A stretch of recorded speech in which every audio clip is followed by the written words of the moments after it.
Actually, he flips the conversation. He goes, I've noticed a little thing between you and Brett. What? Nothing.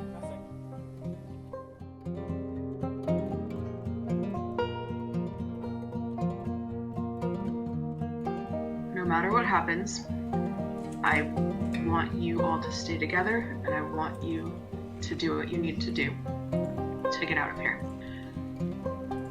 Don't worry about me. Help as you can if you can. But mostly worry about yourselves, okay?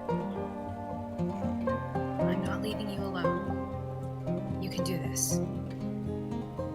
If anything happens, I want to know that you will be okay. I'll be safe.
conversation. He goes, I've noticed a little thing between you and Brett.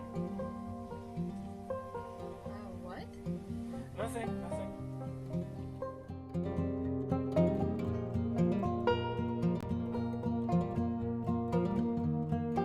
No matter what happens, I want you all to stay together, and I want you to do what you need to do to get out of here. Don't worry about me. Help as you can if you can. But mostly worry about yourselves, okay? I'm not leaving you alone. You can do this. If anything happens, I want to know that you will be okay. I'll be safe.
Actually, he flips the conversation. He goes, I've noticed a little thing between you and Brett. What? Nothing.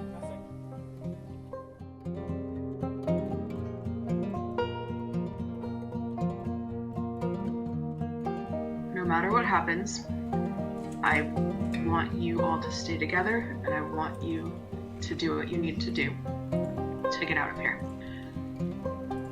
Don't worry about me. Help as you can if you can. But mostly worry about yourselves, okay? I'm not leaving you alone. You can do this. If anything happens, I want to know that you will be okay. I'll be safe.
conversation. He goes, I've noticed a little thing between you and Brett.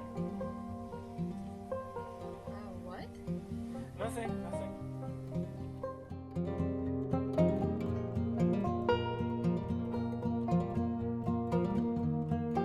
No matter what happens, I want you all to stay together, and I want you to do what you need to do to get out of here. Don't worry about me. Help as you can if you can. But mostly worry about yourselves, okay? I'm not leaving you alone. You can do this. If anything happens, I want to know that you will be okay. I'll be safe.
Actually, he flips the conversation. He goes, I've noticed a little thing between you and Brett. What? Nothing.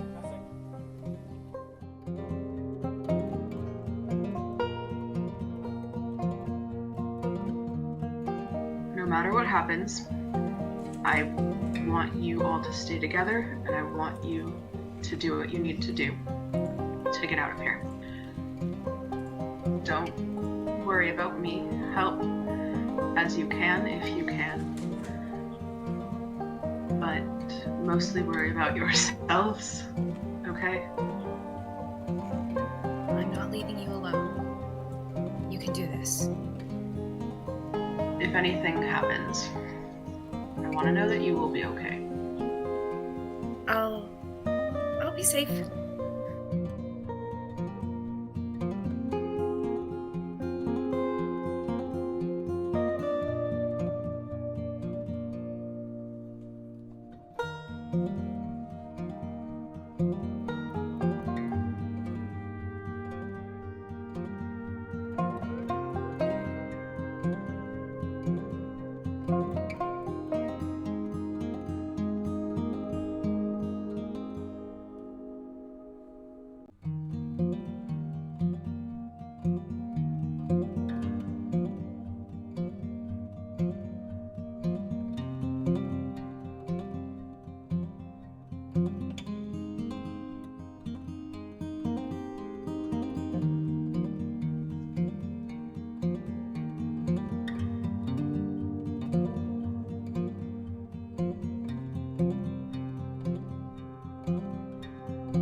There's still no sound. They're saying, I have two people telling me this now. Wait, I have a question. Did y'all leave a unicorn in the dream plane? Nah, he disappeared after a while. They said it's Wild magic surges. Okay, now there should be sound. He did stab me before he left. Yeah, You I'm did seeing threaten sound it. now. No, I'm kidding. Then all is as it should be. All right. Do you guys mind me redoing the recap or just push forward? Onward! Yeah, just push forward. We're technically at the part that I know he hasn't seen. Okay. So yes, during this time, a unicorn was summoned by the problems of magic that the group were having. His name was Jeff, and he was not having a good time. But the blue and silver dragon in turn got into a close fight with a large copper dragon. And when things were looking bad, the blue and silver dragon was able to get a few key hits in and turn the tide, killing the copper dragon and scaring off the other dragons looking to fight. Before the group jumped forward once more, Nori was having terrible difficulties with her magic, and this culminated in her turning into a sheep. The time jump happened, once again, into a time that had recovered somewhat from the attack, and with Nori still being a sheep, had Racha riding atop her, trying to wrangle her into the correct direction. All this time being in the realm and dealing with the time jumps, certain members of the group were having a hard time, mentally and physically, starting to reflect this unstable nature of being in someone else's dream. And this was starting to come to a head, as members were starting to feel drastically ill. Kaporin took this newest time jump as a chance to buy something from a local magic shop, and this led to some of the group questioning the shopkeep to try and figure out when and where they were. Not a moment later, another time jump skittered once more, seemingly spurred on by Racha's questioning of this subconscious creature. You guys saw as the sands of time seemed to overtake the city, leaving you guys in pretty much a desert, with just a few bits of the city poking up through the sand around you. Nori, with her druidic practices, was able to recognize that you guys were now in the Avibian Plains, sort of back home. You guys were kind of collecting yourselves, standing in the sand. And that's where we ended last session. And that's where we resume. You guys, currently it's a little bit in the afternoon, right around 3 to 4-ish. But the day is yours. So you're saying the destroyed, like the remnants of the city are around us? Or are we just in the sand?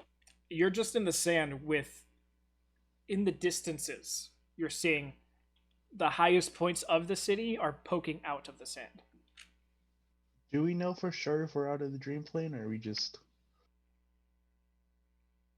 I mean, We have not. from where you guys were in the dream plane, no one could get a bead on where or when you guys possibly were. Nothing matched I just, up I sunrise missed and sunset we- wise. Did we exit the dream plane at the end of last session? Or we just don't know? For what we know. For what we know, we did. For what we know. Yeah, it literally, you guys got to this point. Nori was able to realize that you're now in the Avibian Plains, and then we ended the session. The sun and the mountains were in the right places too, so it wasn't incorrect like it was in the dream plane, at least. Because in the dream plane, the sun was going like how it is in our world, but this time it's north-south rather than east-west.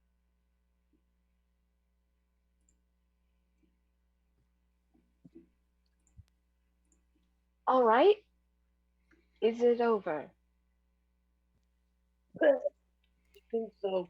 One thing that gave you guys a good header that this might be out of the dream plane is that the things that were afflicting you during the dream plane, as you guys were getting severely more and more afflicted is the best word for it. That's gone now. Well, Racha would sort of at least want to make sure our is there any sort of sign of life around us? Is somebody watching us or anything? Make a Because perception check. a dream weaver, I feel like might be nearby. A wild dreamweaver has been located. Since Bryn felt pretty fine, can she help Rachel with that? Yep.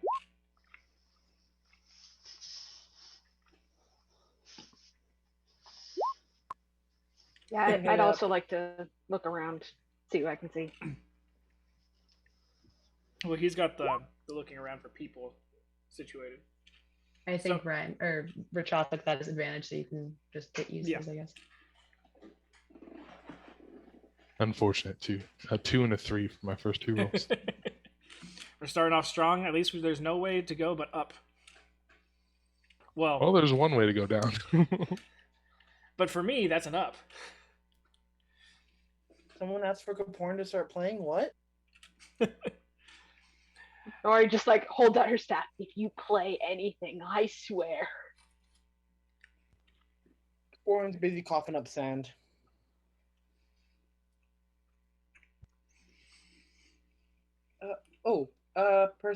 Not perspective. Perception. Does Rachel still have the hook on him? Is it like connected to the bag? What Yeah. does it look like? Yeah, you still have the chalks, and he still has the hook. Interesting. Well, partially confirmed that we can take stuff out of the dream plane. Is my hook even still intact? It passed through like hundreds of years of Yeah, I mean, life. it. When it was created, it was a nice silver hook, or had a nice sheen to it. Now it is as if you left out a hammer or something outside for 2 years and then uncovered it in the dirt. It's just corroded to all hell. Probably wouldn't function as a hook anymore, but definitely could give someone tetanus. I will consider alchemy. Play the long game and killing someone. Throws it in a dragon. Here, have tetanus. Stab someone randomly and be like, "You're gonna die in 8 to 10 months." In this world of magic healing, tetanus is the real killer. It's the hidden ones. It's the thing Yep. that gets underneath and nobody notices it. Oh.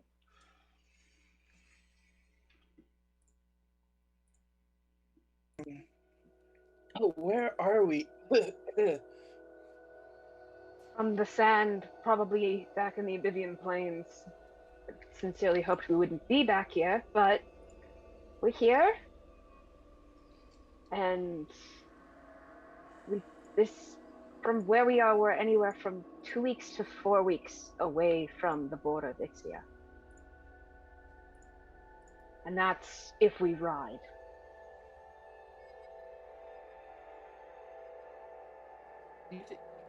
You said we see the buildings off in the distance, kind of peeking out. It's not like they're noticeable buildings. It's like the very tip of a spire sticking out, like 4 to 5 inches from the sand. So it's not like, Like, yeah, you're just seeing like the very tops of like the 3 biggest, tallest portions of the city that were there are currently in front of you. It's not like a cathedral is sitting in front all of a sudden. Amric, Bryn, quick warning about the desert. If the ground starts to rumble, freeze, don't make sounds, you might die. Last time we were here, we were traveling with 2 wizards, and they were making a lot of noise, and it summoned a young purple worm. Would not like to have that happen again. Lower volume. Nori looks directly at Koperin. let's go figure water. Noted. Speaking of Seems like water, an we're not interesting story. prepared. It was. It was certainly something. Speaking of water, we're not prepared for a desert trip. I can be, but I need to rest. But for right now, I don't suggest traveling while it's this hot. We might want to chill here for a little while until the sun goes down. Well, I'll get to work on the shelter then. As I kind of drop to my knees and start scribbling away for the ritual. I sort of ascertain, I guess, how close to an edge of the Avibian plains we are. Like, if I used to be, or my whole flock used to be down in the Davian Plateau or whatever, right? Mhm. So, would I be able to recognize anything from in that direction, or is it too far away? Go ahead and just make a straight intelligence check.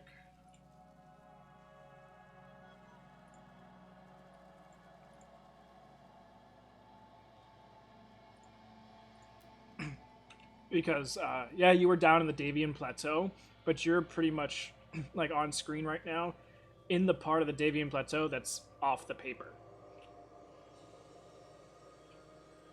Because remember, backstory wise, where the Kenku were over the chasm.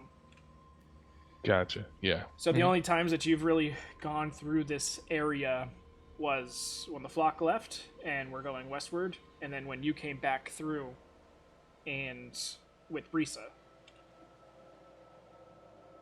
Fortunately, Richaw, I don't think, has the words to warn everyone about the extra thing that's out here. But I mean, I can just scream really loudly. Looking where you're at, looking at how far the mountain is, you're getting a sense that you're closer to the west side than anywhere else, but you're not sure how far north or south you are.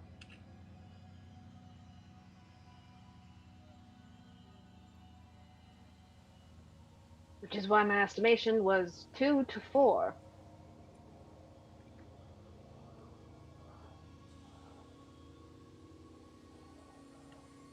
What do you guys want to do? Thor needs a long rest because he's severely hurt at the moment after taking a unicorn to the abdomen. Okay. Well, we might want to, quick rest, and when the sun goes down, keep traveling. And then You said it's about 3. I'm sorry. Yeah, 3 o'clock? closer to About- 4 p.m. Sunset's not too far off. I would like to avoid everyone going into heat stroke because that's a lot, and I don't want to deal with that right now. I'm down for it. Racha will pull out his canvas sail and just go shade. Ooh, can we put it on? Can we put it on top of Parent's bubble so that we could have shade and a little nice place to sit? Well, Parent could make his bubble opaque. Yeah, I can make it shaded, but if you would like the added effect of having a tent top, you can. If you would like to feel like you're in Star Wars, then we can do that. If you don't feel like Harry Potter, where like you have the outer tent. No, and we're you on walk Tatooine, inside. baby. We're on Tatooine. Can you do like an inverted one where you make a bowl instead of a dome? He could, but that would require him to be upside down to do it, and I don't think Kaporn has enough blood flow to deal with that right now. It just slide down, just all clumped up in the middle in the most awkward way possible. Richard would probably be the most comfortable in that position. Looks like a ball pit, but with no balls in it. All right, so you guys are just plopping down and doing a long rest here. Before we long rest, I know we know kind of where we are, but do we know when we are at all? Didn't Pon say something about different? Yeah, there's a times? possibility of going forward or backwards in time, Mhm. but without any. Bryn's asking if anybody has any idea Okay. when we might be, or anyway, I guess any way to figure out how we figure that out. from the sun, it's either warming well, from the sun and the temperature, it's either warming season or cooling season. But that doesn't narrow it down much. Comparing, do you think you could call someone? One moment, let me finish this and I'll get back to you. But the sound does taste the same, if that makes any difference. I know, that's how I knew we were in the Elysian Plains. I got enough in my mouth the last time. Is there a stick around by chance? Just like of a small shrub or something? Nope, you guys are in straight dune. Pretty much Kapoor and Nori's backdrops. Can I try and break off like a shingle from the little spire that we see of the town? It's just. Do you want to use my staff for chop? Do you just need a stick? I mean, I could technically use my sword. I'm just gonna draw a line, and then a hash at the very end of the line, and then like 4 more hashes, and then put point between the first 2 hashes and go 100, and then point between the second 2 hashes and go 200, and then the last whole portion or whatever 75. Oh, the amount of time between each thing. Huh. So that was all over the course of a couple hundred years. He'll give you the little hand gesture of Kaporn's looking at you like you're crazy and just continues to work on his ritual. He's like, what the hell is this bird talking about now? Hashes. Oh my goodness. Okay. Alright, so after a few moments, Kapoor finishes his dome. While Caparin is doing that, can I have also been casting a spell? Because it's also a ritual that'll last 10 minutes. Yep. I'm gonna cast Commune with Nature, and I can ask 3 questions, and it essentially spreads out within 3 miles of me, 300 feet underground. I become one with nature for a little bit, and the 3 facts I would like to know are prominent peoples, like what are the prominent people in this area, influences from other planes of existence, and buildings. Okay. So by the time he finishes with that, you finish with yours. Kind of reach out and try and connect to anything, but you don't connect with anything. It's almost as if it's not nature around you. I think we're still in the dream. Something's wrong. No, I don't. I mean, no, I'm not gonna say it. Something's wrong. The spell's not working.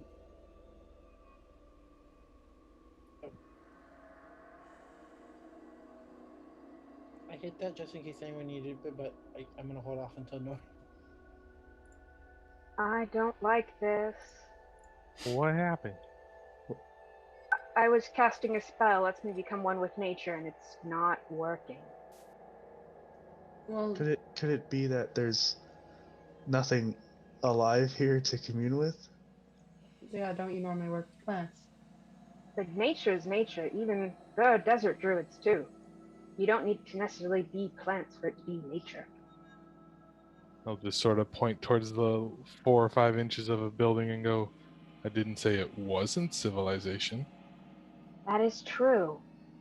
Huh. You're right. Okay. I take it back. It doesn't work. The spell doesn't work in cities. Oh, because we're on top of the city, it's canceling it out. Interesting. Yeah. I'm slightly less concerned. Still concerned. Slightly less so. Alright. So, Kapoor, who are you reaching out to?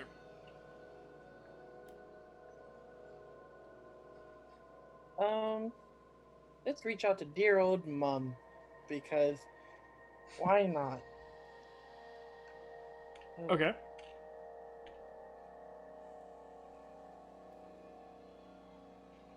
Hello, Mum. Just checking in. How are you doing today? 25 words, right? 25 words. 15 Make sure more. to ask the date. Hmm? Yeah, 15 more.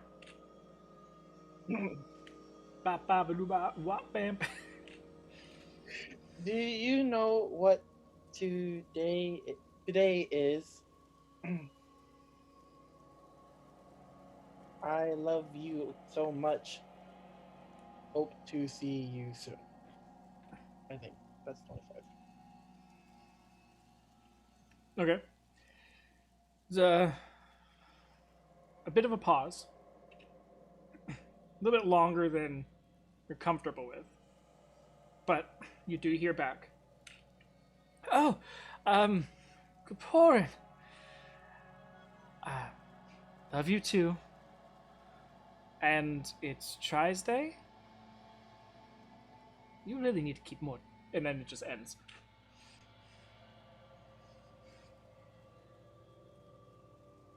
And what day was it when we left? Because we were keeping track of days. Bryn knows. Bryn's a calendar keeper at this point. Oh, the pressure. I don't know. I think I might have fucked it up. Why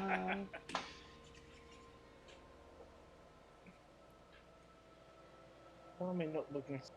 Yeah, I think I messed it up when we were in the volcano. Alright. How'd you mess it up?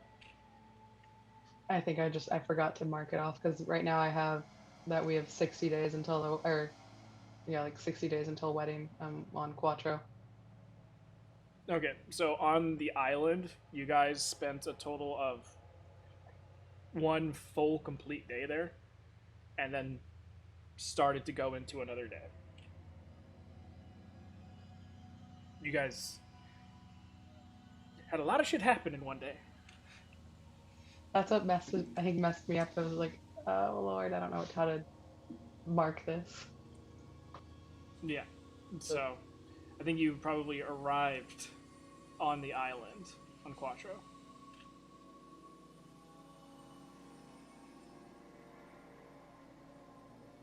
So there's been at least either 1 day or 5 day difference at the very least, or 6 day difference. Yep. I feel like I should have reached out to Pawn instead and see how that went. He's had mental blocks up in the past, and because we haven't been able to contact Arix, I feel like there would have been some connection there.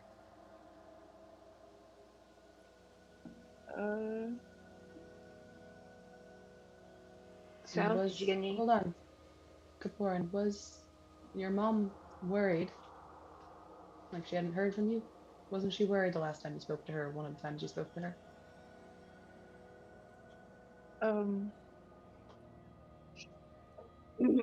A little. She was surprised at my call, or would you call it a call? A message.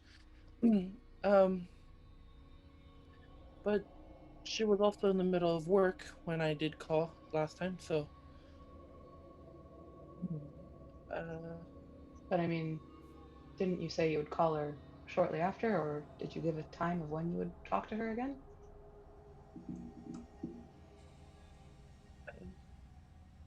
I don't think I did. I just said I'll talk to her again soon.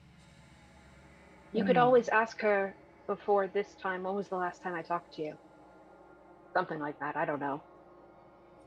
I'm gonna think I'm crazy. Not too far out of character. Let's say there's been some weird stuff happening, and you're trying to figure out what happened. You bonked your head. If only you had someone named Doc with you.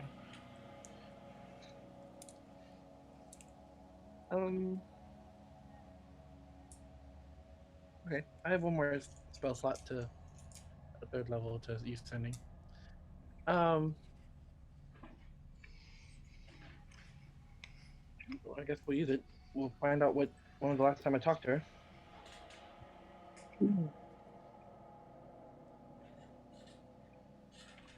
Bit What's my your tongue. ending remark? Hold on, bit my tongue. Oh.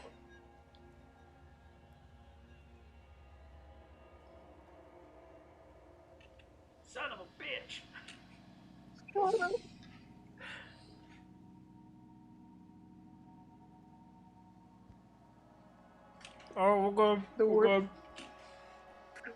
the worst thing for a DM.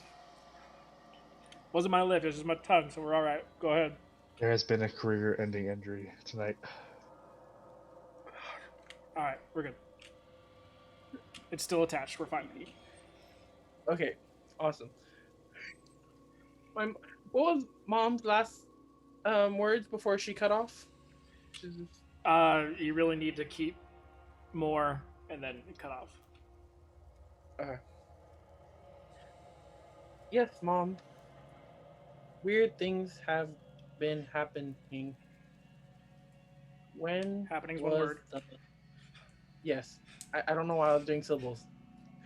That's 7. When was the... That's 10. Last time I talked to you... That's 15.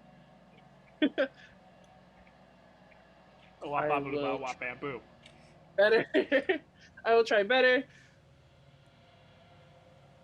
Hope everything is all right at home. And that's where I will end that message. A little bit quicker this time of a response. Capone, are you okay? You're talking funny. Glad you're alive. It's been 3 years.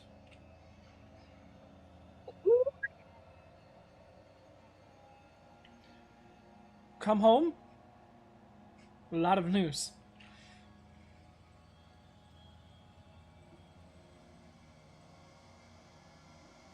I'm gonna burn a 4th level spell slot just to continue this conversation with Mom because what?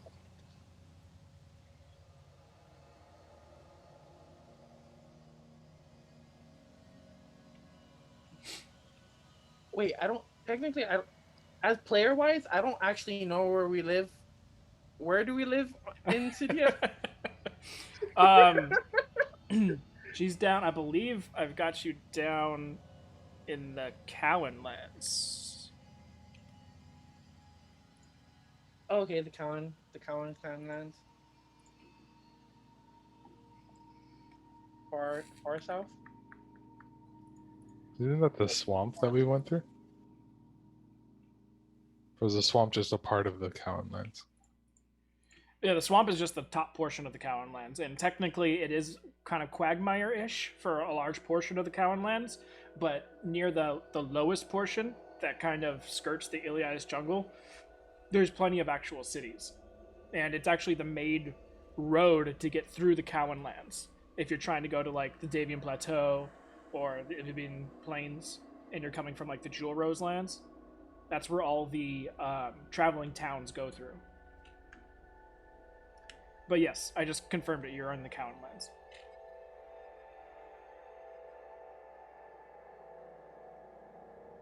Okay, I lived in the Cowan lands.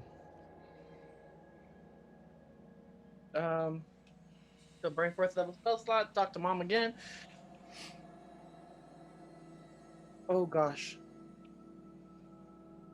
I didn't realize how much time has passed. I'll be home as soon as possible. I love you. I'll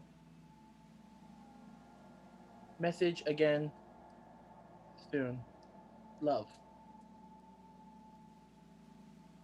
Okay. Another bit of a longer pause before responding. And actually, during this time for you guys, the wind is starting to pick up in the desert and kind of buffets against the dome that's been created, kind of just sending different whistling sounds throughout. And you get a response back from your mother.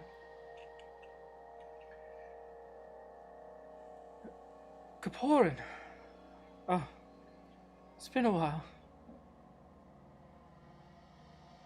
I miss you. Whatever you're doing, come home. It's been too long.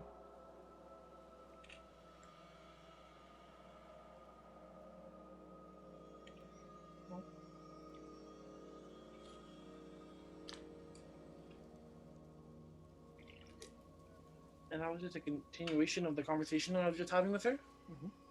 It's a response to your sending message.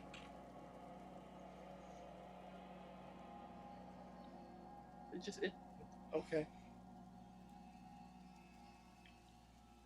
When she responded this time, you could hear a deepness to the voice that wasn't there during the other responses. As if she had gotten older. I figured like it was an age thing, but just like I think wherever we are, time works. What is? Wait, between those two sendings, her voice sounded different. She's asking you, Kapoor. probably between the two sendings, it's or the three sendings actually, might have caught her off guard with the first one, which I assume, which kind of pepped up her spirits. But as the conversation continued, she slowly began to reminisce in a way. I think I'm not too sure what's going on with Mother, but I'll have to see her soon. Something doesn't seem right. It's been 3 years, but she sounds older. From what it sounds, from what she said and what it sounds like, it's certainly been some time since we've last talked to each other. Do you think she could be getting older to the point where she's reliving memories?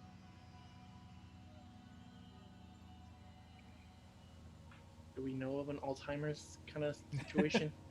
I mean, older people in general have different forms of like dementia and stuff. And how old was Alice? Because I've met her. Yeah, she was.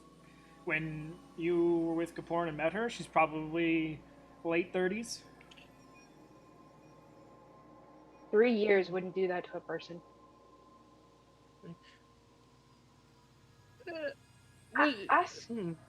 Ask how. Oh.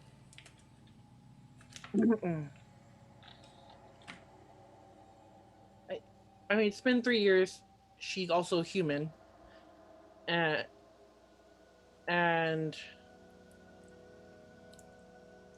she sounds like she has a lot on her mind. Something must have happened while.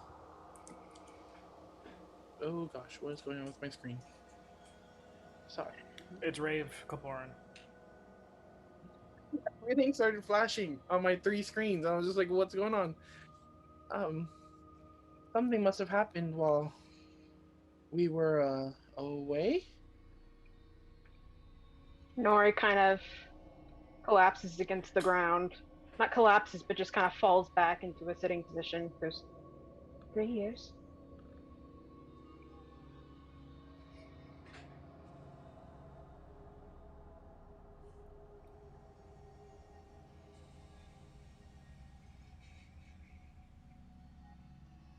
All I can think of is Bryn in her head's like, well, don't gotta do that job anymore. Yeah. She's also like, well, are they gonna like kill me because they think I deserted and then I come back? Hey, maybe they think I'm dead. Maybe I can just continue on life. Maybe I can just avoid Yeah. Artemir at all costs.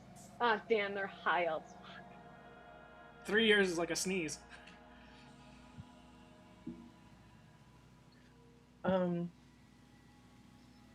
Well, if it really has been 3 years, we should probably move with haste. We likely all have things and people we'll need to check on as soon as possible. Yeah, I missed my mom and dad's wedding. Oh, they're gonna be Rashi? so pissed. They probably think you're dead. Well, yeah, I would too.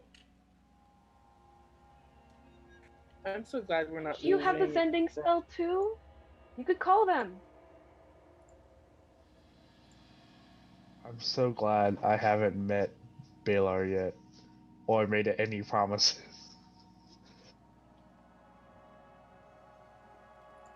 I didn't prep it. I need to sleep.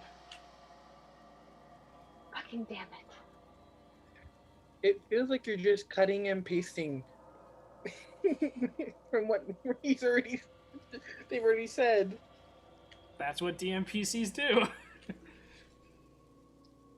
I don't know if you play like or feel like role playing it, Val, but before last session, me and Rashi were discussing trading my what are they called Oh, the periapt for the. for the eyes of the eagle. Yeah, that's fine. That's simple enough to be like, you probably. She would probably say something like, "You need this more than I do." Especially if you're going to be in the front lines fighting fire giants. Yeah, she tried it before, but I turned it down, and then I. Also to confirm, backstory wise, it wouldn't have been like 3 years since I last spoke to my mother previously, if we were in a past scenario. Yeah. Just okay. Oh no. You mean like last time you and Nori were there, and then. No, that was more like 2 years. Okay. Yeah, it was like just under 2 years, I believe. And yeah, for as things go ahead and just add it to your list, Amric. And what was the goggles named again for you? Damn, I already figured it out. It was. I'll find it. Don't worry. Let me see if I can find it. Like Eyes of the Eagle or something. Yeah, that's exactly what it was. Eyes of the eagle. There it is. It's an uncommon item. If we look at one another, do we look like we've aged, or we just stayed the same? Okay, we've stayed the same. Okay. Can I try to commune with my god for no reason, but to see if they know what time it is? D100. Yeah, Amric. So that's gonna take a. It's an attuned item, so it takes a short rest. So attune to that.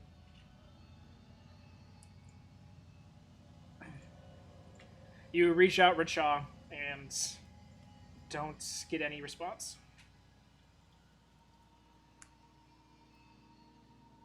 Born takes out his safety Belladonna, and just kind of holds it tightly, and it's like, there's much I don't understand right now, but I think I need to find a way home.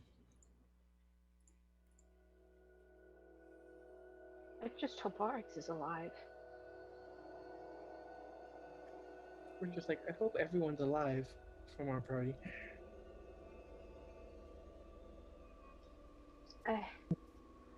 Oh man, this is bad. I just realized my uncle went to the wedding.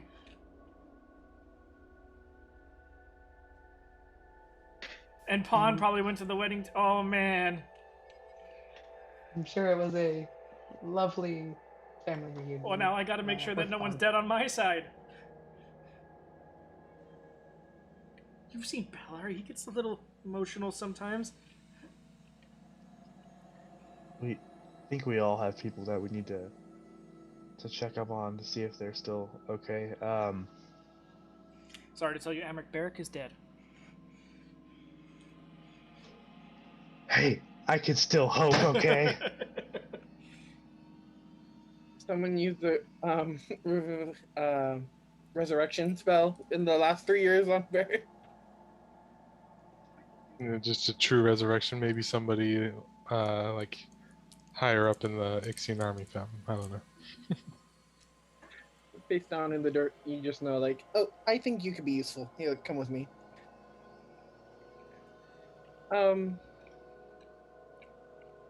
Teleportation circle, I still don't know where my locations are. And it'd be almost impossible to do it on sand. Yeah. Technically, you could do it in your circle, because there would be no wind affecting your sand. But you would have to time that really good to get it done in time. I know if it's a solid surface, Rashi would probably be able to fabricate something. Yeah, she could make the sand into glass. We also we could put your canvas thing down for a solid writing surface. Ooh, a portable, but we can't take the canvas with us, and I'd want Yeah, to take it would stay behind.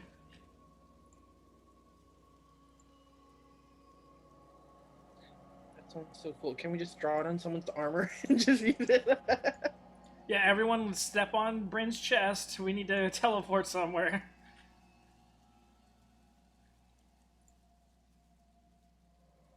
Well, I'll just keep that in mind. Kind of just see if I can focus in on a location in my Okay. while I'm resting. But Yeah, unfortunately, even with just short of some sort of divination spell, some sort of interference, like help with it by a god, or um,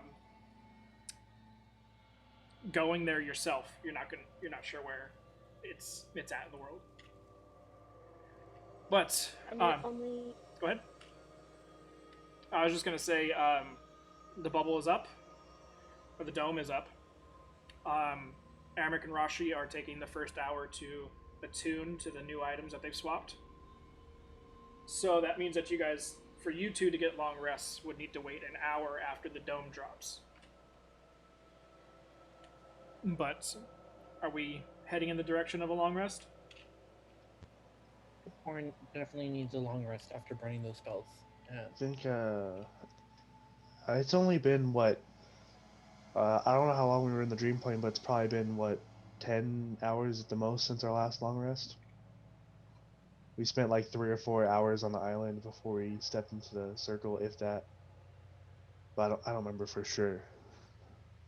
As far as your bodies go, you're looking at probably about half a day. Be safe.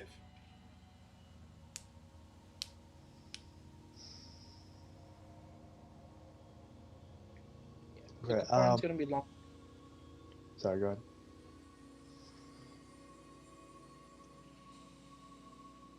Because your bodies take an extra toil going through the dream plane. Not as much as aging 3 years, but it took an extra toil on your guys' body going through all those time jumps. So technically, it would be closer to like 5 hours since the last long rest, but your bodies feel like it's been at least half a day.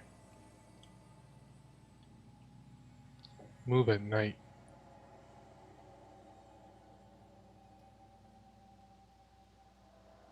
Where do we even go from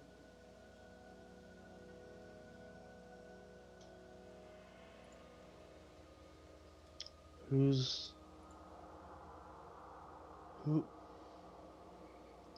Kaporin and Rashi, you can contact your people easily through magic, so After a long rest, after a long rest, so I think it should be a decision between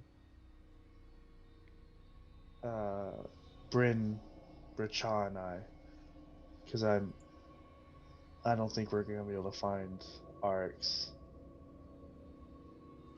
Not a chance.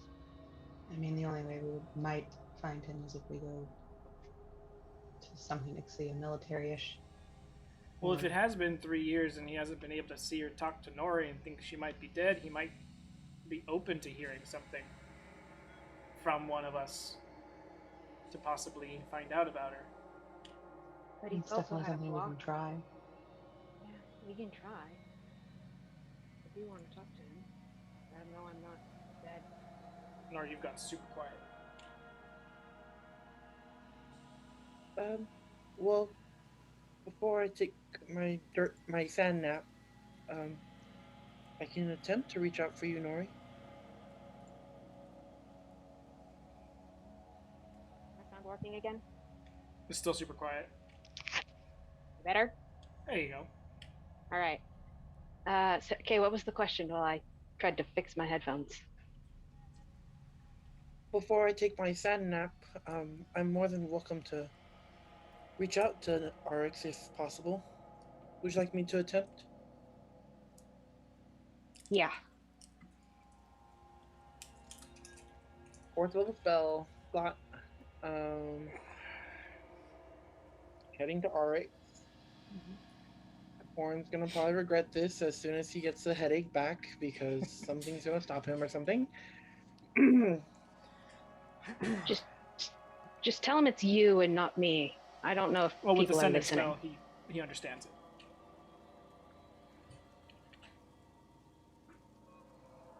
Arix, it's Kaporin. We're alive. We've traveled through time somehow. Nori's alive and doing well. Just thought you should know this. Love, Kaporin.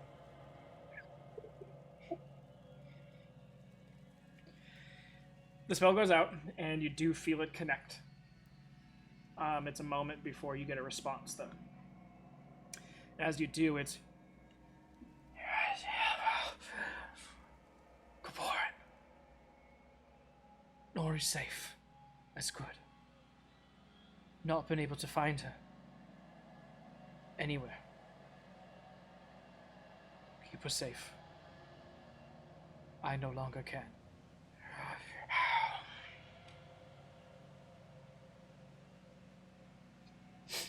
Just complete fear across Kaporin's face as whatever just happened. Looks over to Nori's. He's alive, but not doing well, it sounds. He says he no longer can keep you safe and asks me to do so. Oryx. He did he? Oh, did he sound hurt? Tucked away, I would say, almost weak in his voice. Definitely not. Nori thinks back to her mother and just feels fear. Oh God, where's this necklace gonna go now?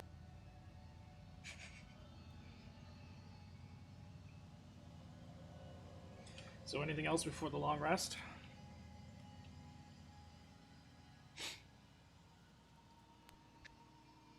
Kaporin is completely terrified now, extremely hugging onto Belladala, and is curled up in a ball in the sand. Nori looks down at her arm and goes, "If you leave, I understand." Now's your time to jump ship. Kaporin, you get a message in your head.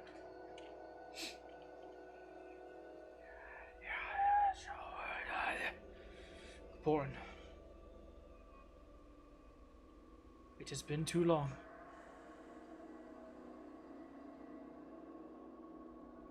Tell Nori father is dead. Not sure where you all are at. Not sure you're still alive.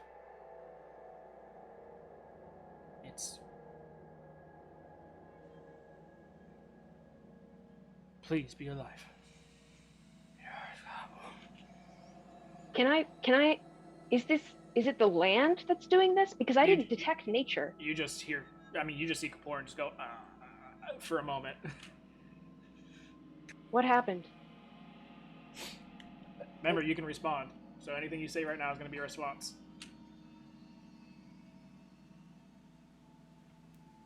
We're alive, Arx. Don't worry. I'll tell her the news. I hope you're okay. I don't know what's going on. Love, Kaporin.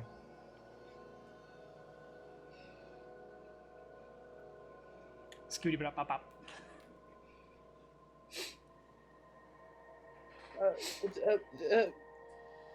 Nori, positive news. Your father's dead. Okay. The fact Other that news? he's dead. I still don't know what the hell's going on. Helpful, very helpful, but in all seriousness, thank you for your help, Kaporin. But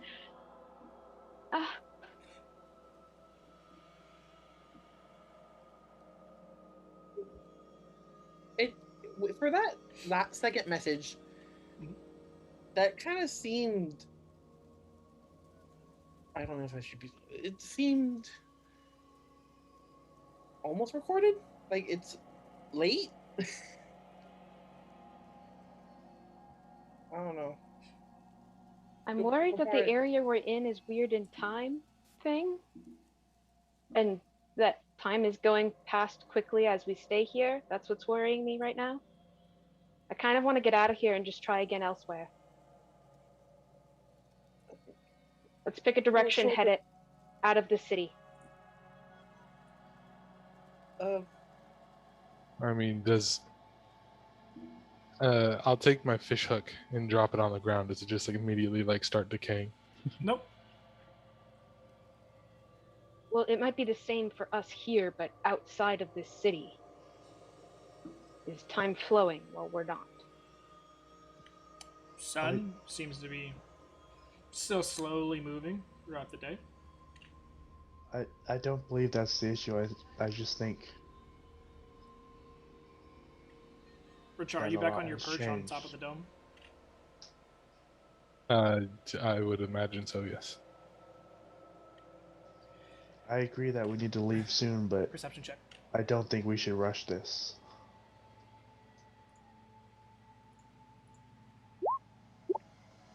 Okay. Everything that you see around you, Richard, there doesn't seem to be anything fuckery going on. That's the best way to say it. People fucking. Clouds aren't soaring by in super speed. Nope. To be fair, there's nothing really around you, so it's not like you can. You've got a lot to work on, but the sun still hangs at the same. You get slow moving clouds way off in the distance, and the sun is setting at its normal pace. Bryn, do you have anyone you need to talk to? I'm playing telephone at the moment. Bryn has a lot of And- people she needs to talk to. Yes. Yeah, that would have been good about 3.5 years ago.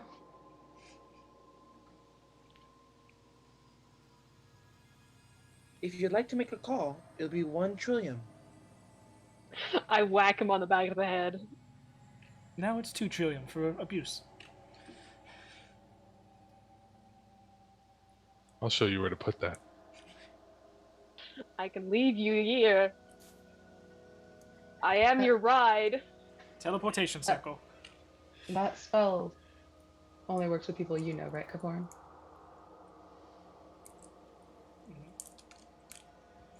Yes, I would have had them met them at some point, or at least know their likeness and their name.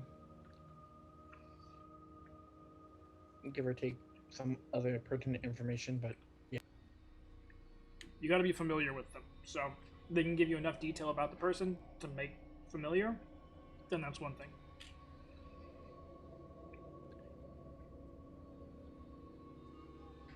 technically the only people that Warren knows from your backstory or from your interaction, Bryn, is the commander from when we got shipped out. We didn't meet the commander then. I don't think you guys ever met Oh. the commander. Valak.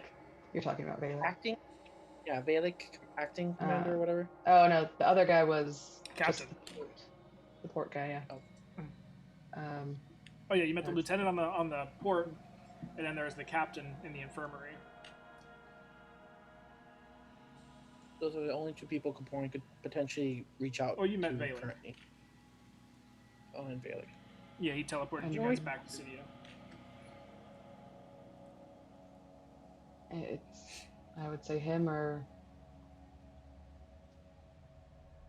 Mira or Heather. I mean, those are the people we've been You working all with know the most. Barnabas. Barnabas won't. Yeah, no, I don't think But that's gonna work Barnabas though. has a anti-sending thing that he's said multiple times that he has. Magic works funny around me.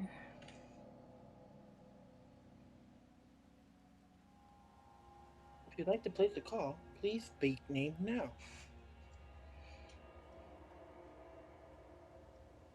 Let me think on it, and maybe tomorrow. Okay.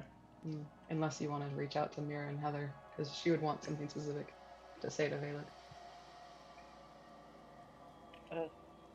Well, if you can get it to me soon before we long rest, I would appreciate it, just so I can work on my spells while I sleep. But otherwise, I don't rather care to reach out for anybody connected to Barnabas right now.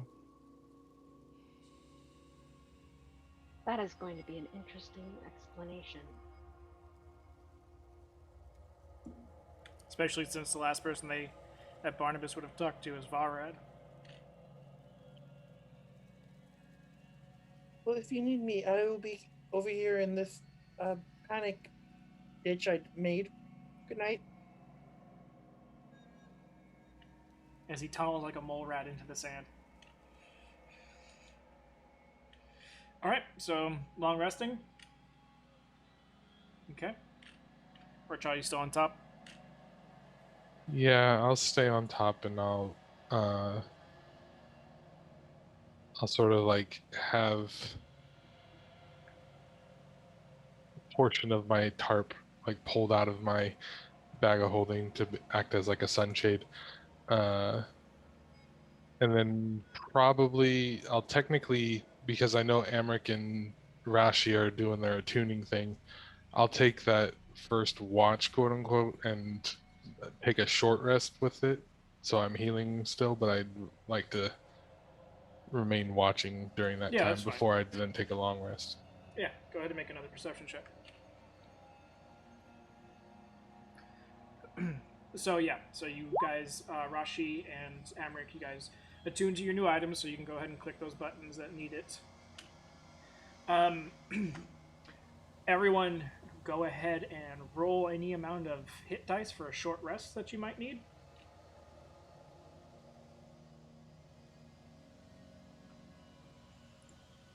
Short rest? Lovely. Love Wonderful. that smile. Thanks, Val. Thank you.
Was I the only one that didn't have like 60 HP missing?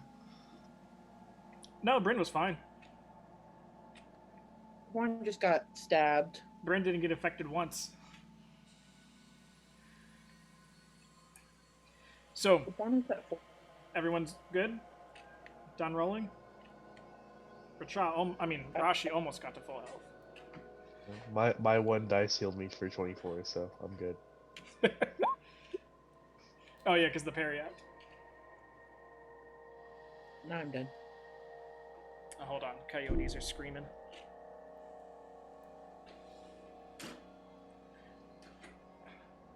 Don't need my dog freaking out. Alrighty then. So, you get about 3 hours. So the attunement happens, and Richaw with you being on top of the dome. And you go from using the tarp as a sunshade to kind of bundling yourself, as in the desert at night it can get pretty cold. But You snuggle up with half the canvas pulled out of the bag, and you wrapped up like a interesting looking whipped cream topping to this bubble. But it's as you're starting to like doze. It takes you a bit longer to actually get to sleep. But as you start to like kind of flutter your eyelids and start to get the first remnants of sleep,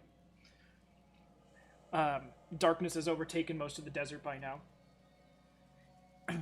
You kind of like are closing and your eyes are flickering closed and open, and then it's just in between the flickering you see shapes moving along the sands on the inside of one of the dunes. You kind of like blink yourself awake a bit and like look out and don't see anything, and then you start to snuggle back in like, oh, maybe it was a feather in my eye or something. And you start to blink back, and then you see it once more, and you kind of like snap and point your head directly towards where you're seeing it.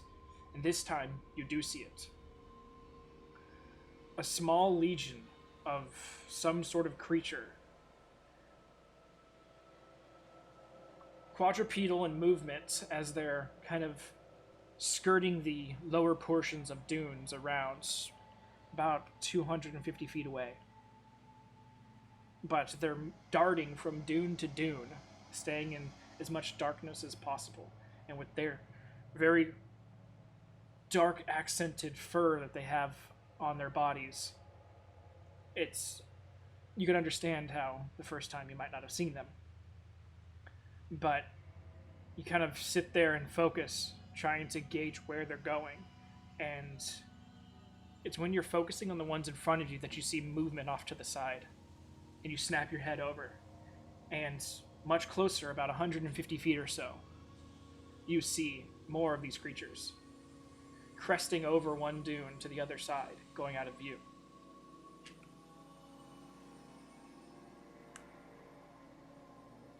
And they're furry, you said? Yep, looks like they have full fur.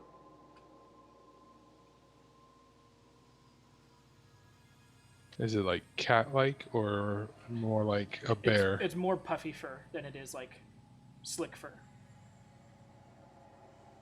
It's enough to notice this far away, but not close enough to be able to tell what.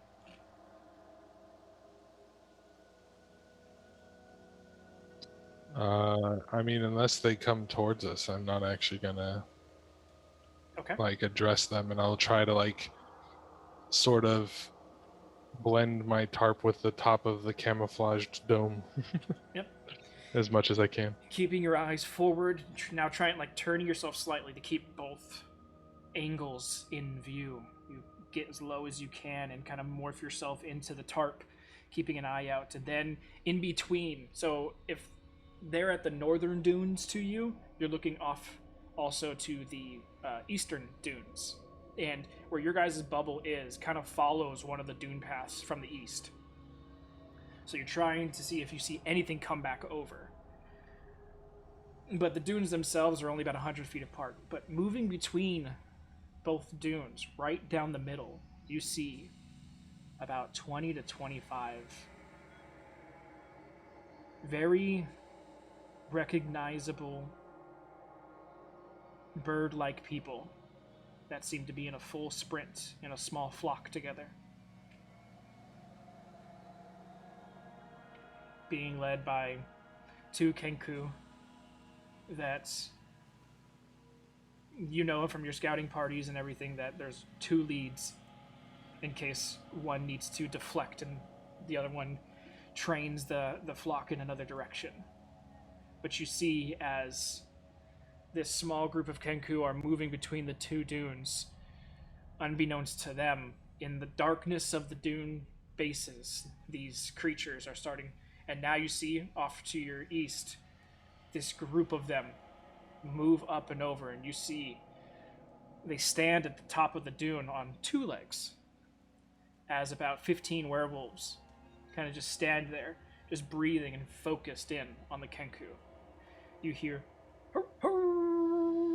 from the one main, and then you see from the far northern dune in the darkness just a scattering of werewolves, all clinching in. Pincer movement on this group of Kenku.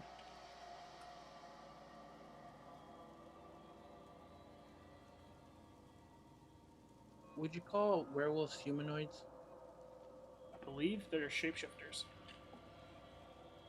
Oh, they're considered shapeshifters, not Yeah, humanoids. they're considered shifters. Please wake us up. I want to defend the Kenkus. I love them too much. Does it feel familiar?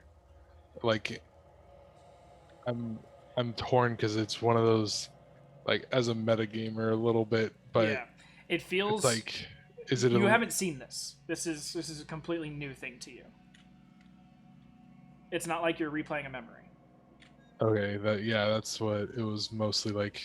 Is it my PTSD kicking, and more or less is kind of what I'm feeling like. Yeah, I mean, because once you guys got into the sand, you guys were safe, and you weren't being hunted anymore. So seeing this scene is something new. It's reminiscent of what happened to you guys, but it's not something you've dealt with.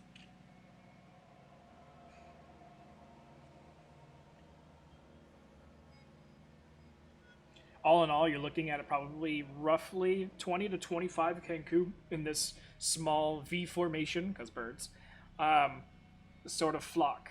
And they're currently being pinched down on probably like 40 to 45 werewolves.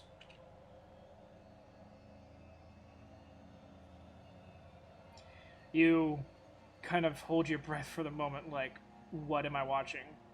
And then you see as the Kenkus take up their positions, kind of for like the outer flanks, knowing that they can't run away. The outer flanks kind of all kneeling down, and the inner core of the group starting to let loose arrows as werewolves start getting pelted and dipped and falling down, but it's just too many in number. He's kind of like having a more, not a major panic attack, but his anxiety is definitely rising like crazy. He'll just sort of like bang on the top of the dome, and just like, incoming, and just try to wake everybody up. You guys all hear the little toot, toot, toot. Nori, already very on edge, is already like instant like, Just randomly jumps up and punches Kaporn in the face. Please don't. Kaporin's under, like, kind of buried at the moment. it But wouldn't do any damage. I have a -1 to strength. If anything, it would heal you. This is the moment in our reality TV show where there's a cutout of Jeff that says Jeff approved.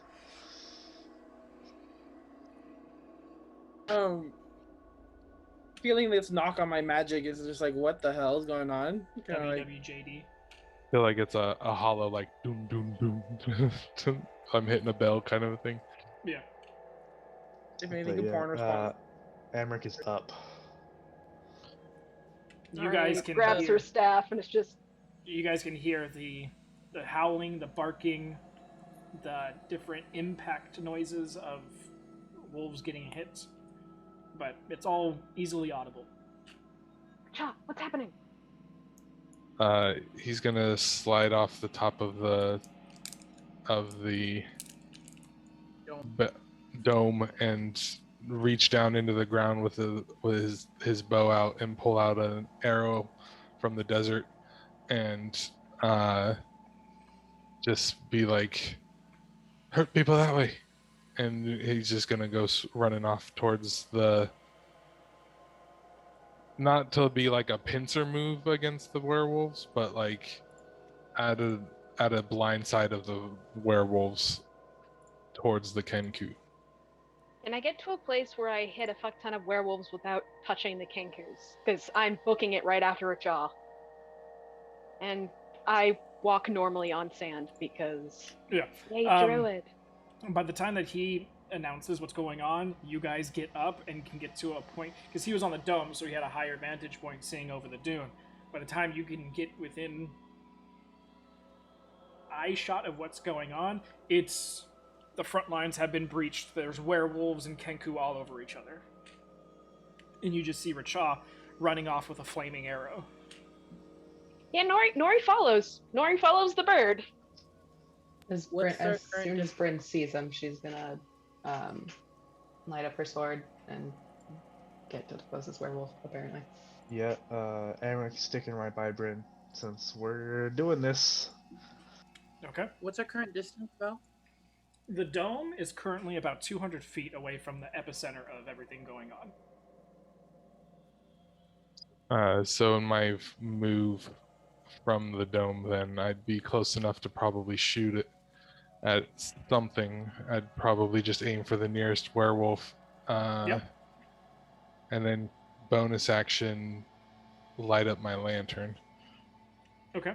So you slide off the dome, grab an arrow out, start moving. You have to get back up the dune a little bit to get advantage, and then you let one loose, Legolas style, from the top.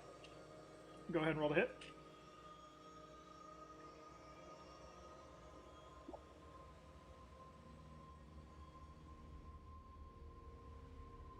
Wow. That hits.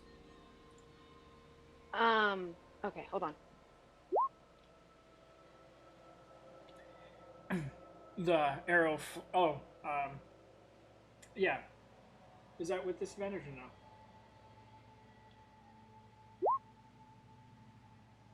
I forgot the short range for short bows. Would it be short range? I can move pretty far. I don't know. Yeah, because from the dome it's 200 feet. So like if you're just getting to sight, then it would be a disadvantage. But if you're running to get within range, then I just need to know where you're at roughly. Top of the Yeah, I dune, guess. once you first get an eyes on, it's about 180 feet. Yeah, and I wouldn't be able to actually get within 80 feet. So then, yeah, I'd take the shot from up there with Nori's this man. gonna Okay, just yell shoot. over Chaw. I got you. So can I it's- try to grab him before he runs away? Can I try to like teleport us to there? No, he's like sliding off, telling you guys hurt people that way, pulling the arrow and running. So I mean, the time it takes you guys to fucking get up and make sure you're not stepping on people's crotches and such as you're running through, like it's not like a boom boom and you're there.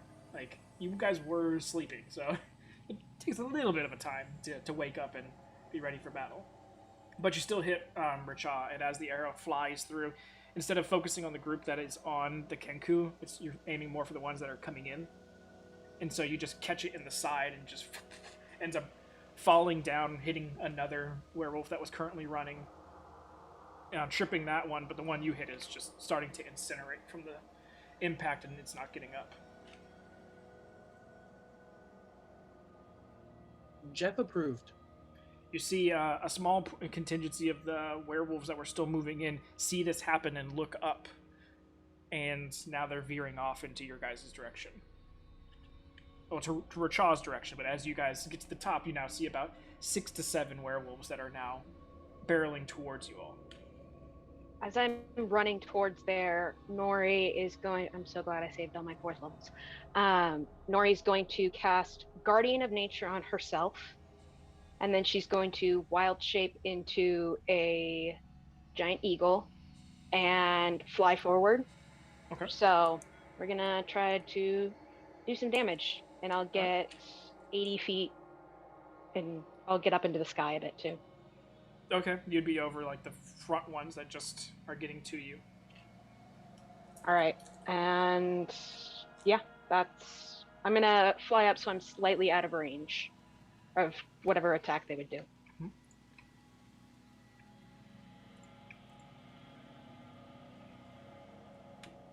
I guess next one would probably be Kaporin.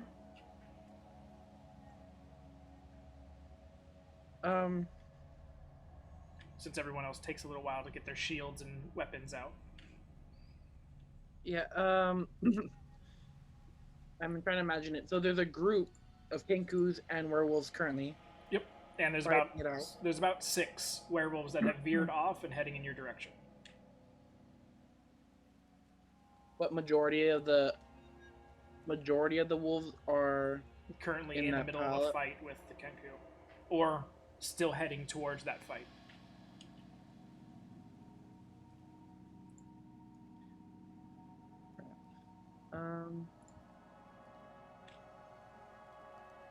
Who's I would assume I would probably be closest to Bryn.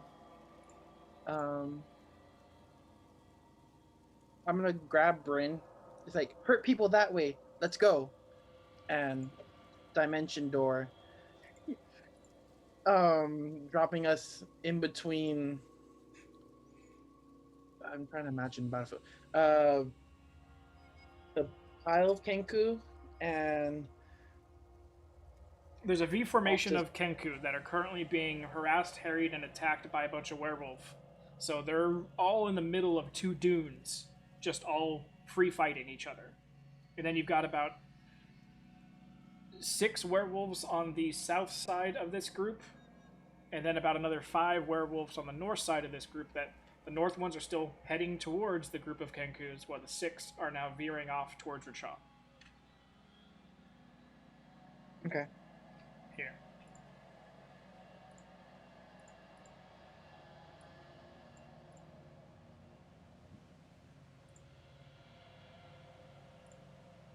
Ooh.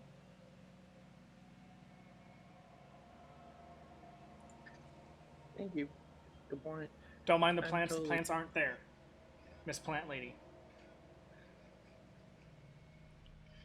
All right. So if you were to take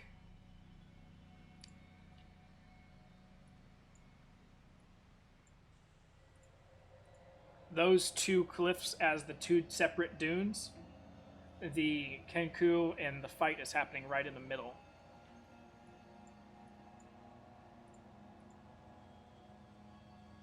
And the ones running off are, I assume, are coming from that direction. And you guys are the circle.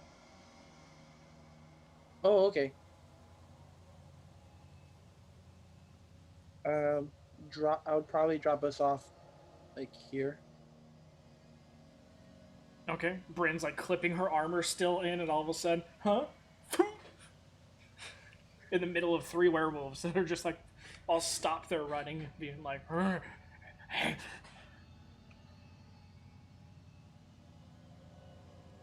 Hurt people that way. Amric?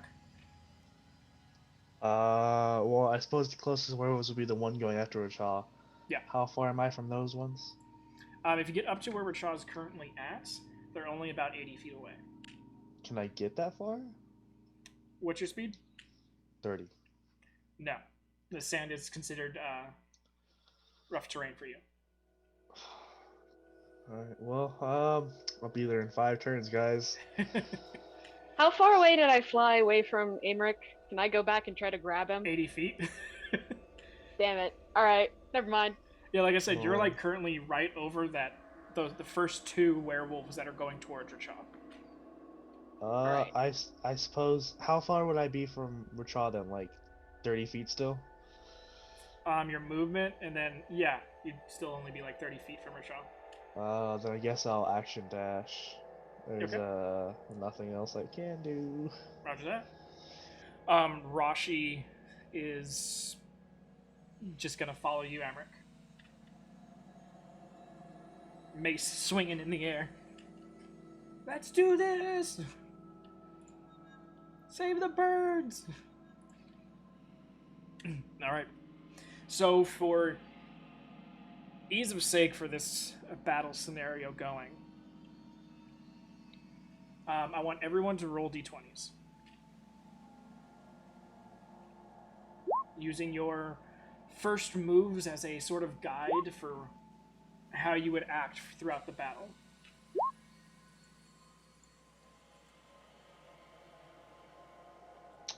I rolled a 2. Rashi rolled a 3. Rashi. Okay. All in all, with going on, the battle wages and wanes in different areas. You guys are able to clean up the 6 that veered off decently quickly, while Bryn and Kaporin kind of interfere and instigate getting as much distraction away from the Kenkus as possible, trying to cut off and pull and what can you. For the sake of everything, we'll say no more spells get used for spell slots wise. But a large majority of the werewolf force does end up going down. Rashi and Amrik each get a kill. Bryn, you get 2. Born, you get 4. Richa, you get 3. Nori, you get 4. So you guys go ahead and mark that down. You guys are helping decently well, and cull a great many of those werewolves, where they start to, some start to flee, those that are heavily wounded, but there's one larger one that's in like the middle of the Kenku pile that ends up seeing a lot of his comrades going down. Halfway through the battle, pulls out a horn and just blows into it, sending an interesting echo of a throughout the dunes and the sand here. Nothing seems to happen right away, so no worries as you guys continue cleaving through werewolves. But you hear about a moment later, and all the werewolves book it. All of them just dip at the same time, leaving Kenku bodies and taking opportunity attacks from people, not worrying. Racha, you know this sound. You know wyverns are on their way. Coming up, flying low to the sand, cresting over the northern dune, all of a sudden 2 flame strikes just cut through the Kenku.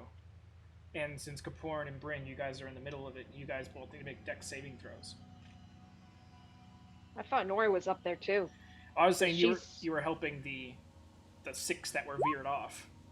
So Yeah, Richa would have actually like beelined to like the densest portion and then activated his key point to try and do that AoE force pulse around him to do as much damage to the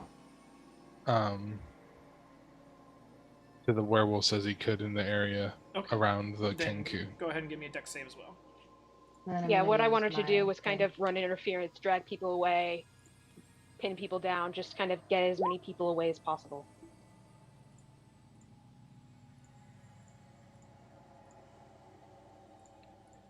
Look, if you guys want to put yourselves right in the middle of that shit, go ahead and roll me a dex save.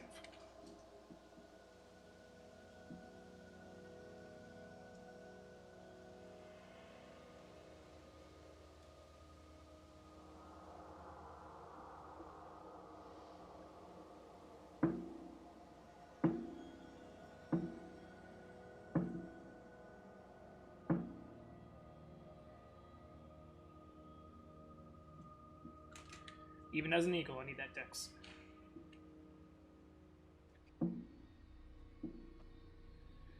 How many wyverns came at us? Currently 3. So only Nori succeeds. Technically, Racha succeeds too with his evasion.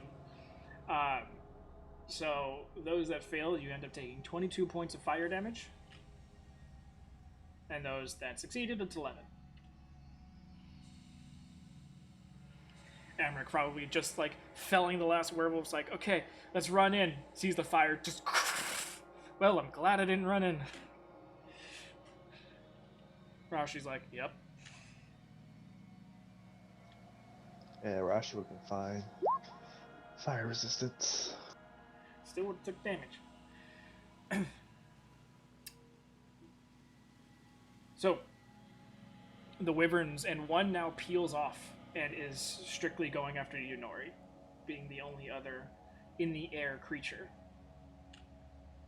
Now, we'll roll initiative.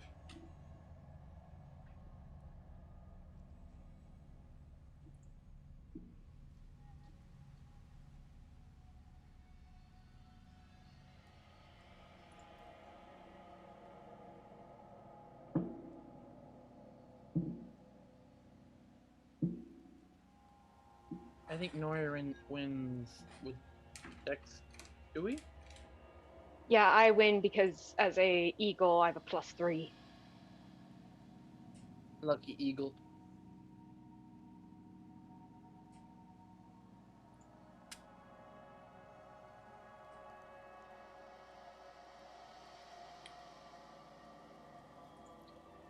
Alright, 25 to 20.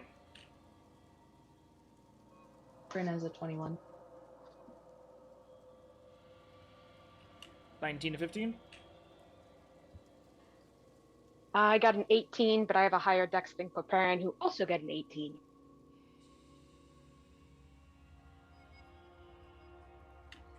14 to 10. I should probably roll for Rashi. Rachaz at 13.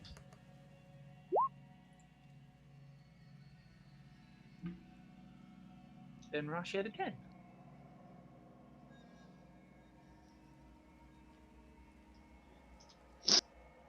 Amric, there's a pattern here. Rashi is one-upping you in dice rolls. 9 to 5.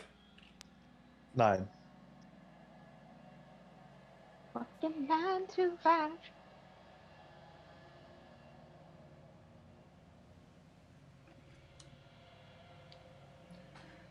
All right.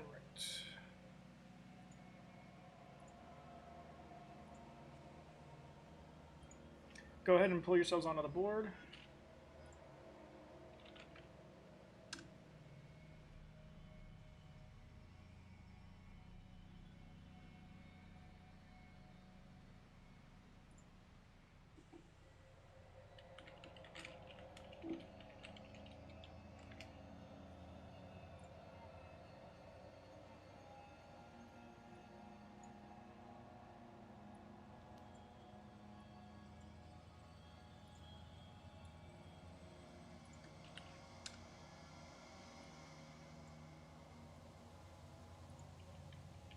I don't know why I'm so giant. Giant Kuporin has taken the field.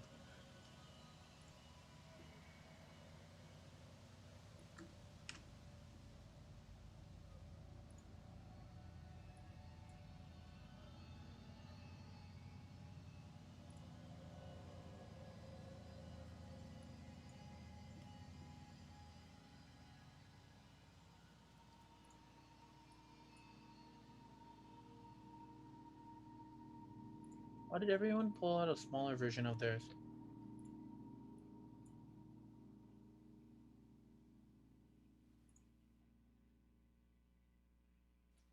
Yours is probably just like initially set up to be that version or something.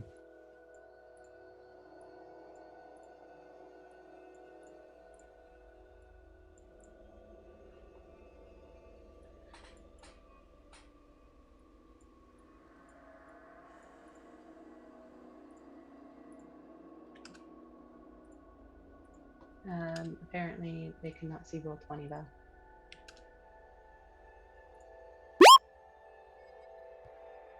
Which is being so needy today.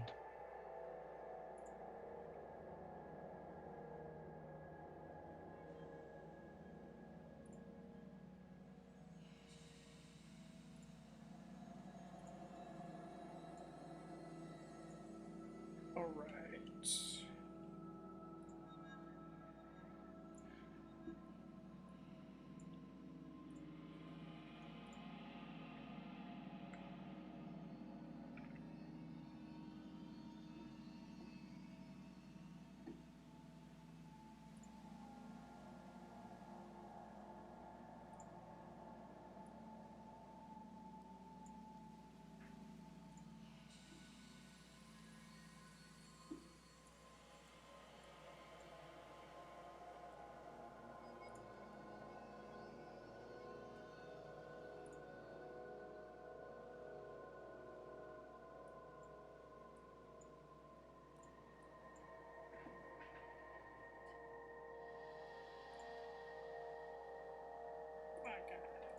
Okay.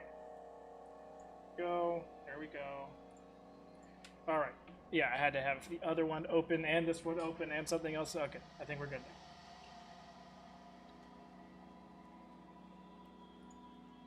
So the one that veers off towards you, Nori, is the beige-looking one.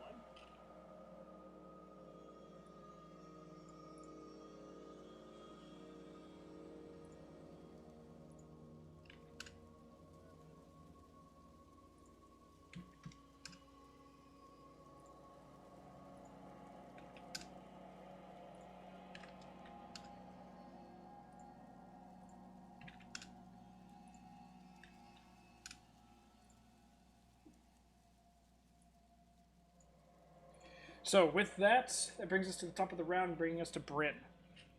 Currently, all the werewolves have fled. They are in full retreat and cresting over either sides of the dunes.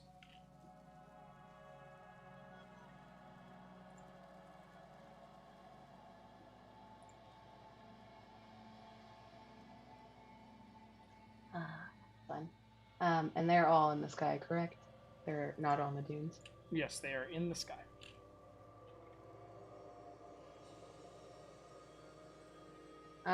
Bryn's gonna go out like behind Kapoor and just so we're not in a little group right here.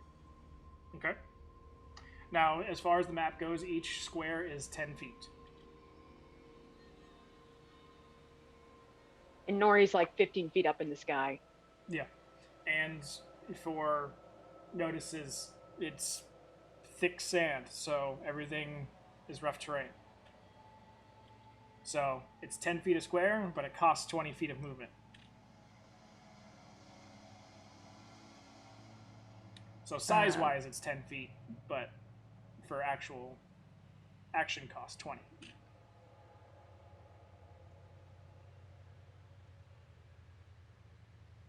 Yeah, Bryn's gonna dash, I guess, then, so she can get farther out. Okay.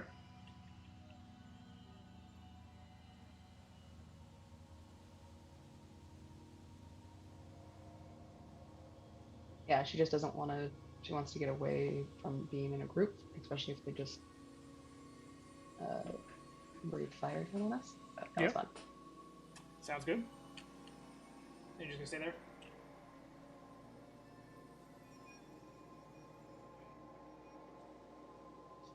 Yes, I think so. Okay. Bringing us to Nori. Currently, Nori, as you're kind of flapping in midair, the wyvern is right next to you. I guess we're gonna attack this bitch. Okay. Because it just breathed fire on me and I'm in pain. Actually, Yeah, this one I didn't mean- breathe fire. Oh. The other two did. The other two did. And what is this one doing? Nothing yet. Is it giving me a weird look? You're the only other flying thing. It's definitely giving you a weird look. Kill it. Alright, we're gonna do some wyvern murder. Alright, multi attack first, go out with him with my beak. Beak, beak. It hits. 22, so that does 9, and then I do an extra d6 of force.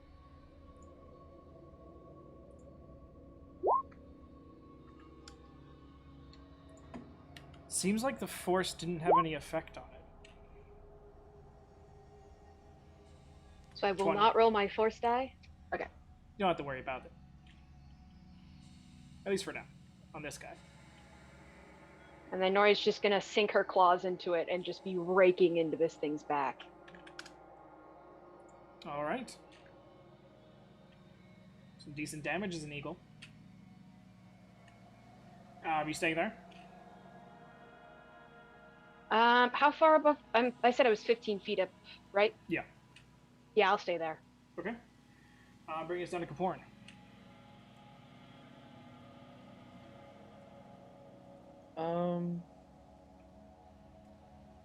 The two that breathe fire are flying, correct? All of them are flying, yeah. All of them are flying.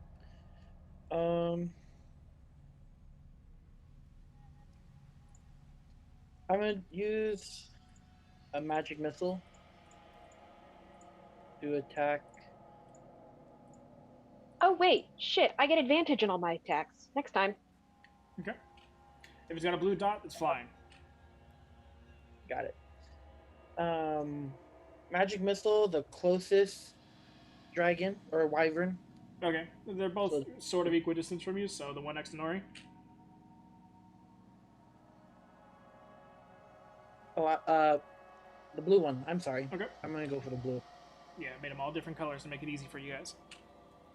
Yeah. Alright, go for it. I believe you just straight roll damage on that. And I believe it's 5. So.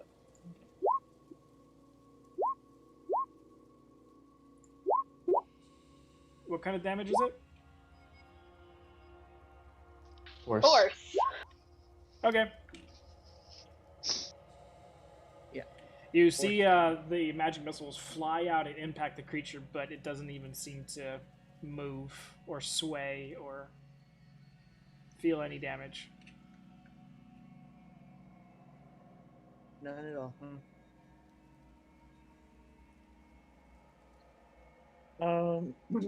Bonus action, Mantle of Majesty, command land. On the blue one? Yes. Head is a natural 1 on that save. Hey. So it will take up its all it can do on its next turn to land. If I understand the command ability correct.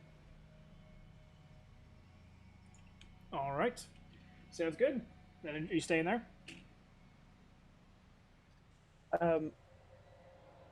I will take a step this way. All right. Eddie Kaporn's turn. Rachar, you are up.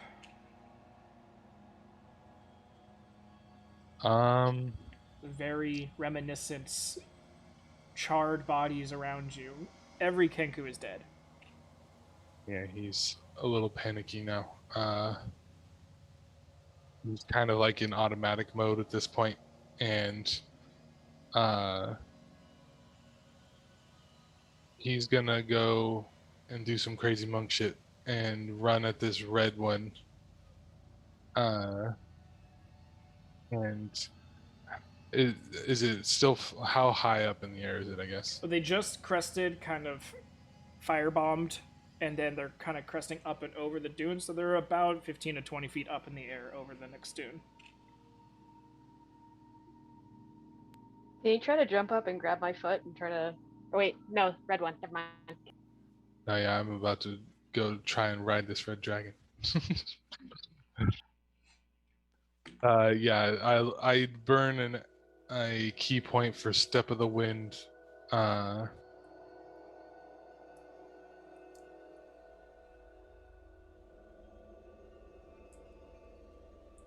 you affected? I don't think you're affected by rough terrain because of monk stuff, right? As I'm doing Step of the Wind, I don't believe I am. Like as long as I'm doing that, I don't. Yeah, But- Step of the Wind removes difficult terrain, if I remember. But then it also says so I can bonus action dash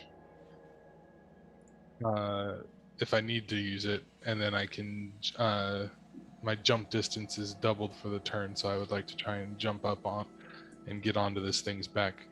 Okay, go ahead and make an acrobatics check.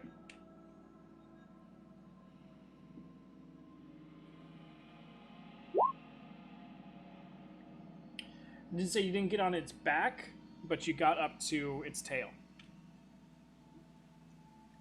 Because they're starting to go up in an upward direction, so that was the closest thing that you could grab a hold of. Can I use my movement to climb? Or whatever's left of my movement? I don't know. That's 80 feet. Yeah. With that acrobatics score, if you got over a 20, I'd say yes, but this is more of you just trying to hang on. Alright, and It's then... not a very big tail. Fair enough. And I will strike at it with my short sword. Okay.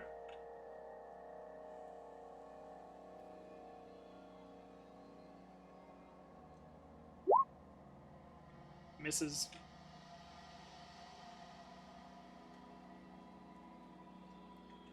Kind of holding on to this wisp of a tail as you pull out the short sword and try to give it a stab, but just moving around just a bit too much.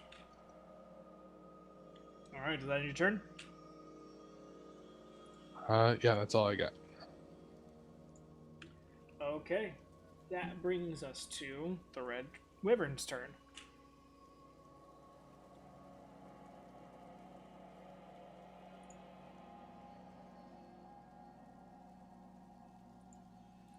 Go ahead and make an athletics check, Richaw.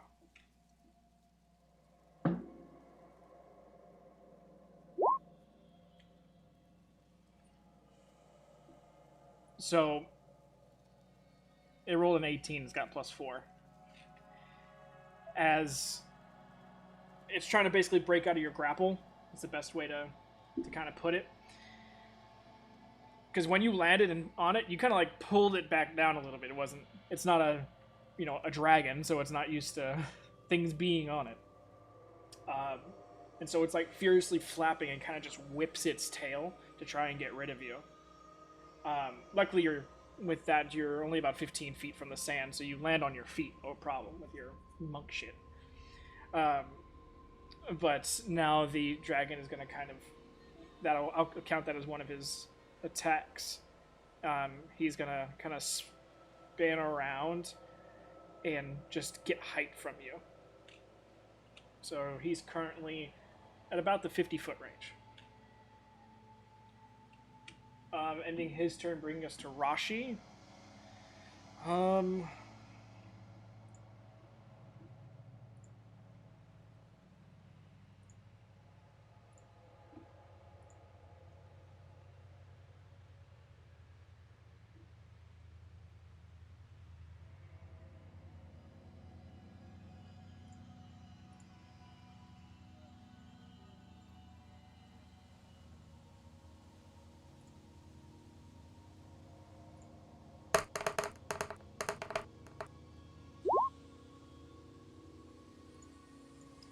So that guiding bolt is going to be at the one that you're fighting, Nori.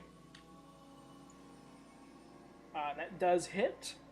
So now the wyvern that Nori is fighting has a little sickly, pale glow. It's funny too because Rashi's glow is more silver than it is like white. But wyvern does take the hit. So next hit attack on that one has advantage.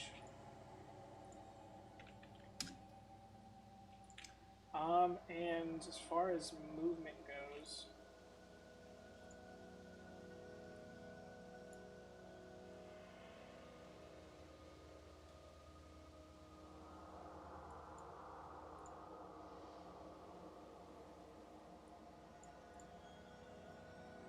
she's going to try and not make it too easy for someone to fire breath everybody down in a row. Ending Rashi's turn, bringing us to Amric.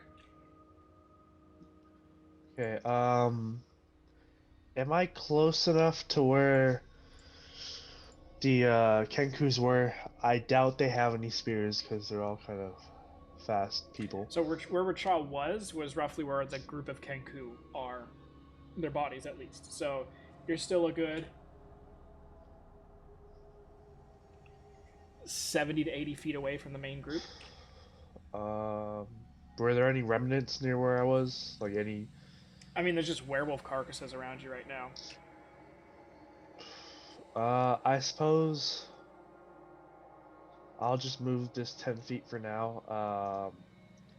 And I'll start moving towards them because I need to try and pick up a ranged weapon. Okay, easy enough to do. And then I suppose I'll hold my or I'll take the dodge action. All right, sounds good. Ending Emmer's turn brings us to the wyvern that you're fighting, Nori. They're just gonna go ahead and just.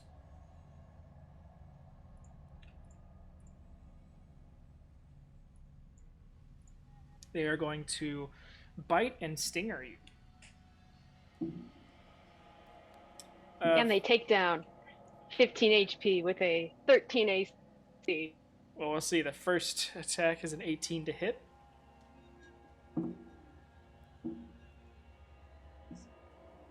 $11 points of piercing damage. Nori survives. Second one is a 25 to hit. That misses. Really? Yeah. And that is 11 points of piercing damage. Ow. Nori falls. Okay. Amric, go ahead and make a dex save.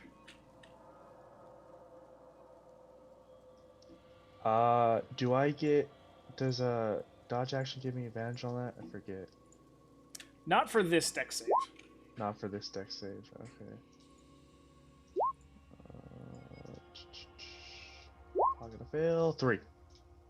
As you're kind of moving forward through the sand, you hear the attack happen and the impacts, and then Nori falls from the sky, and you're currently like holding your shield and sword, and you're like, oh shit, and you try to like reach out to catch her, and she just poof in the sand. Nori, you take 4 points of bludgeoning damage. As Nori Amric, shakily gives a thumbs up. Amric has his hands out, but you're like a good 2 feet off to the right.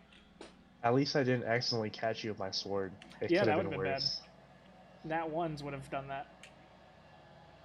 I took 3. 4. All right.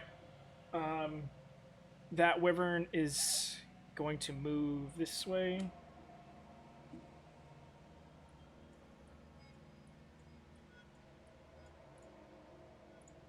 It's going to end his turn there, bringing us to the blue wyvern.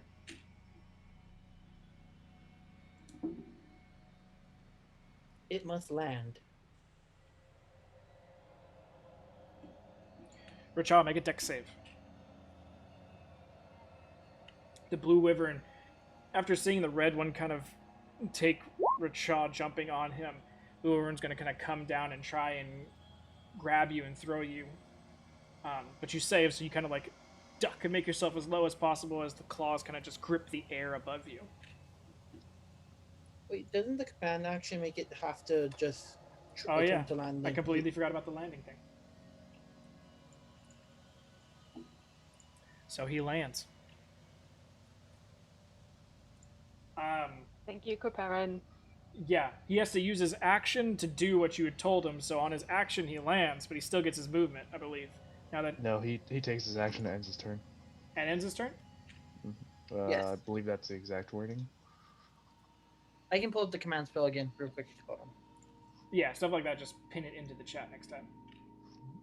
This is why command's annoying. Yeah, it's something like Complete spends its disable entire. spell, yeah. It's like spends its entire turn doing the thing is what it. I pinged it. Mm-hmm.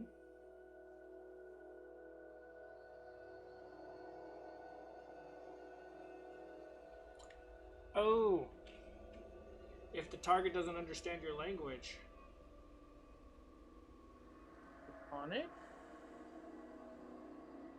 The spell has no effect if the target is undead if it doesn't understand your language. Or you command it to harm itself. Yeah. He's the only one who Well, can like- speak Draconic out of all of us. True. Does not immediately mean wyverns know draconic. To be fair, the fire giants apparently didn't know giant. Yeah, wyvern's language is none. So, never mind about the command. It's a good thing to know, though. Yeah. Richard still dodged. Yeah, he still dodged it, so he's just flying over.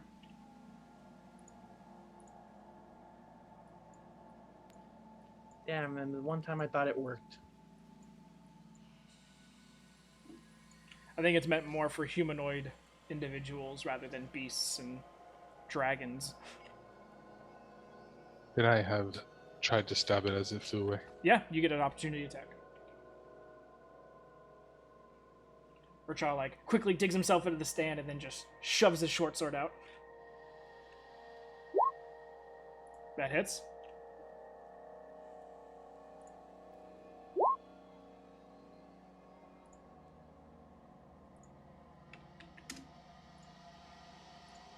All right. But it's going to careen past you and then kind of come up into the air about another 20 or so feet. So it's sitting at roughly about 40 feet up in the air. And it's starting to bank and turn back towards you guys. Ending his turn, Bryn, you are up.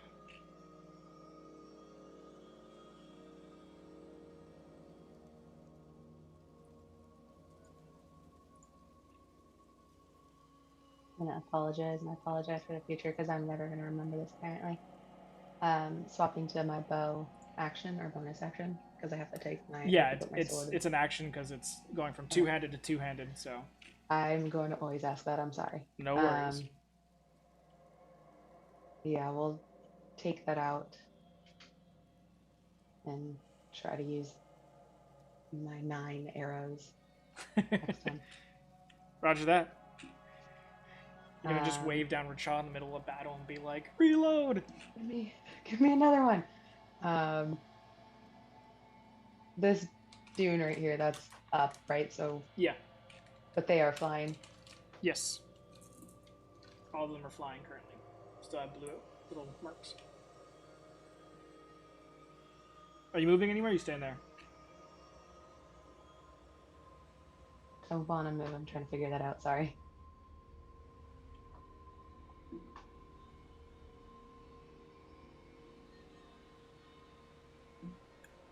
So every square would be 20 feet of movement. Yeah.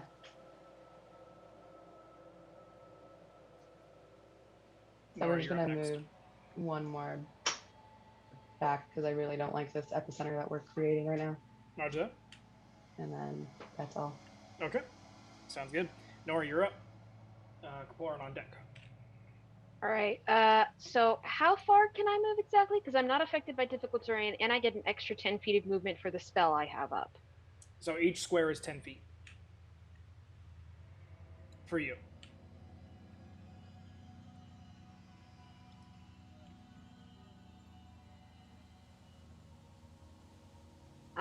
Can I angle myself so I can get both wyverns in line for a lightning bolt? Is that a thing I can even do? From there, no. You'd have to go up to the dune. And even then, like, you'd have to be far enough back to catch, like, the bottom of the first one to hit the other one. Because, like, being sort of directly underneath the other wyvern, you're just going to be aiming up into the air. All right. Then I probably won't move over there. Okay.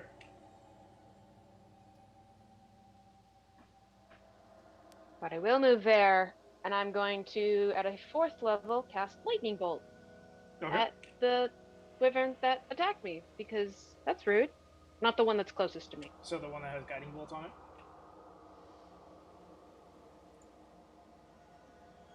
Alright, what save is that? Dex? That is a 11 plus nothing. And this is at a 4th level, so this should be fun.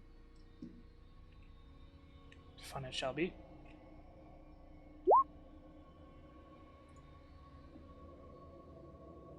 That is a big 34 damage from Nori.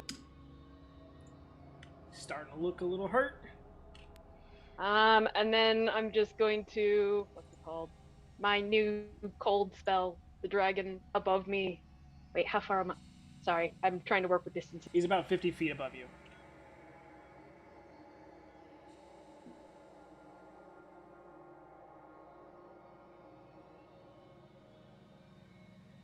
Yeah, it's in range for my spell. He needs to make a constitution saving throw.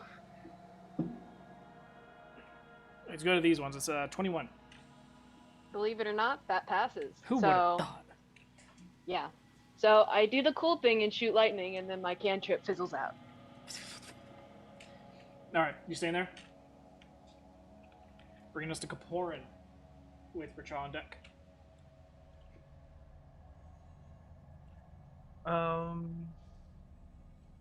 On the wyvern, the beige one, one's gonna. Oh wait. Never mind, it's out of range. For that thing anyway. You said 10 feet per square? Correct. He's about 80 feet from you. Oh, actually, closer to 75 with it, because he's up in the air. Okay, 75 feet away from me. So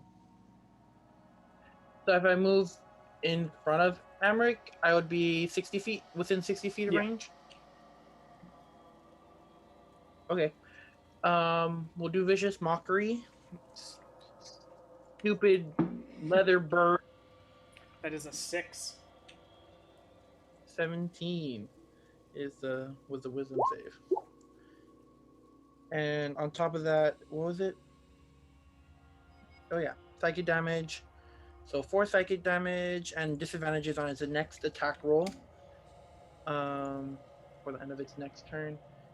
And Bardic Mantle of Inspiration, giving everyone movement and 8 HP.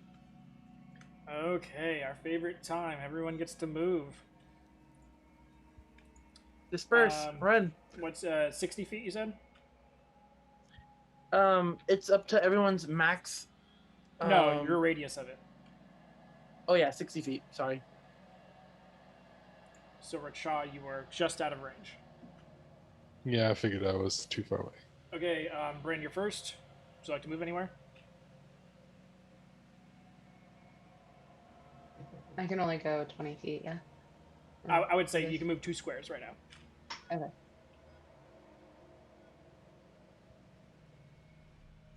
I'm just gonna go up towards the dune, try to, so she can get a better vantage point, I guess.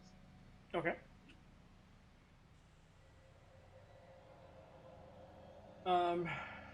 Nori?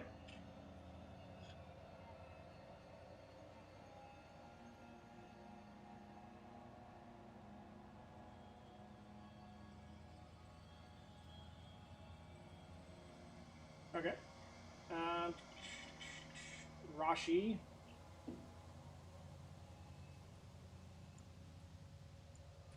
Runs in the face of fear and attacks the tree. Amric. You move 2 squares. All right. I'll keep moving towards those Kenku, the pile of Kenkus, to try and get one of their weapons if possible. Okay. Also, if it interests you, my health bar is 5/8 right now. I'm at 88 with 10 HP. Oh. Alright, so everyone gets the 8 temporary hit points as well. And your turn, Kaparan? Yes, that's my full movement and everything, I believe. Yes. Okay. Bringing us down to Racha.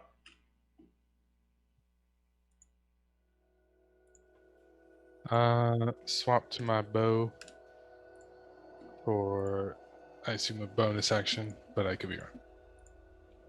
Yeah, going from one-handed to two-handed is fine. Cool. I'll run to the peak of the dune, Okay. more or less. So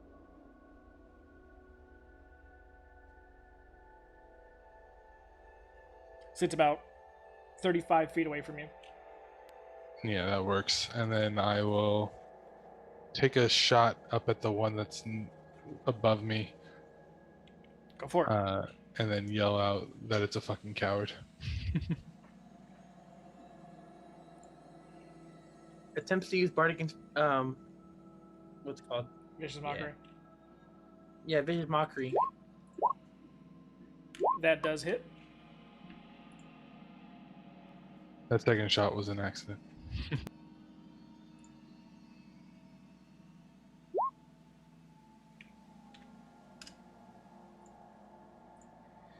All right. That end your turn. You staying there?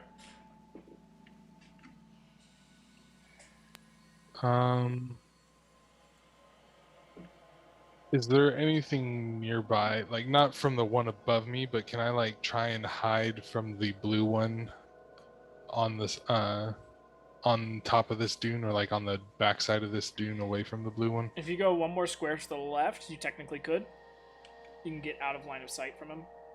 Sounds good. I will then take a bonus action, or I guess I couldn't do it. Never mind. Oh yeah, I already spent the bonus action, but I will go over one more, like you said, break line of sight, and then. Okay.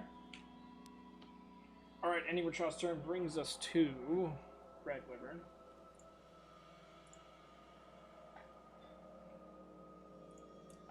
He's gonna take your insult and come down to you. 40 feet down. Gonna make a bite and a tail attack. It understands common to parent. No, I'm kidding. Stupid bird. Leather bird. Stupid leather bird. Ooh. Okay. It's a natural. Just those insults so you can tell it's an insult even though they're speaking a different language. Bite attacks first. That's a nat 20. That's only 10 points of piercing, though.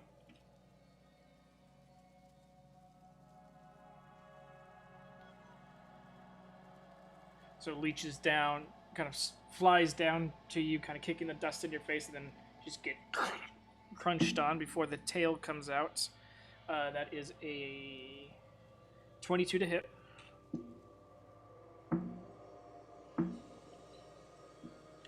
$11 points of piercing, and I need you to make a Constitution saving throw.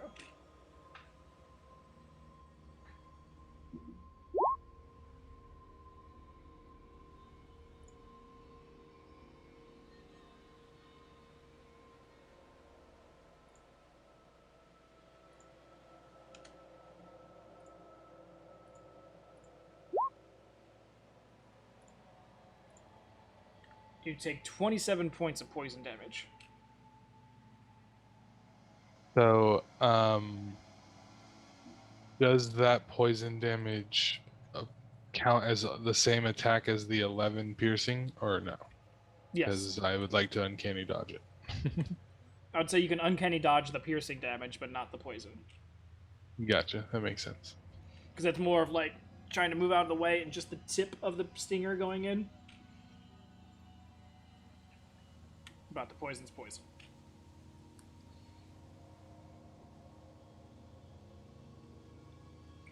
So after biting you and then jabbing you with the stinger, it kind of starts to flap off like, call me a pussy. And then he's gonna fly up I don't again 40 what? feet. Did it actually talk to me? Like, could I No, actually? I'm just. No, okay. So you do get another attack of opportunity on it. Oh, well, you have the bow out. And I also reacted to uncanny dodge. Gotcha. Okay. So he flies back up 40 feet above you. Ending his turn, bringing us to Rashi, who's just kind of like pointing at the wyvern that she glue up. Was like, why did no one hit it with something that can use advantage? Because I believe Guiding Bolt now ends. She could probably utilize it. I think it's at the end of her turn. I could be wrong. Let me Yeah, pull she's up got the no really melee spell for it, though. I think it's literally just anything that requires an attack. So if she shot it again, it would count. Double guiding bolt. Yeah, she's just low on spells. Doesn't want to burn it in case it needs healing. sheet. Yeah, end of her next turn. Shoot it, Rashi, shoot it!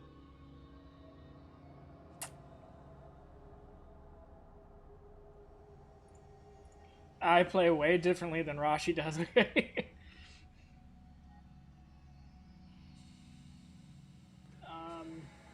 She wouldn't shoot it either way. Rashi would.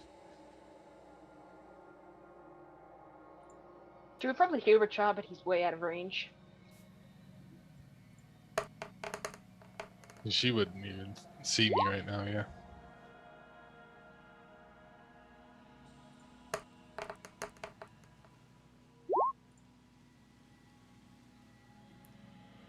Okay.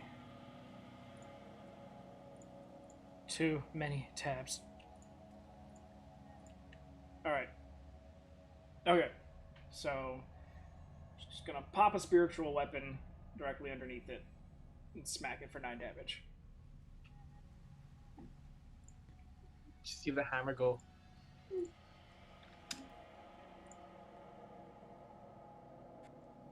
Needs to be that wyvern. I don't know where that's going.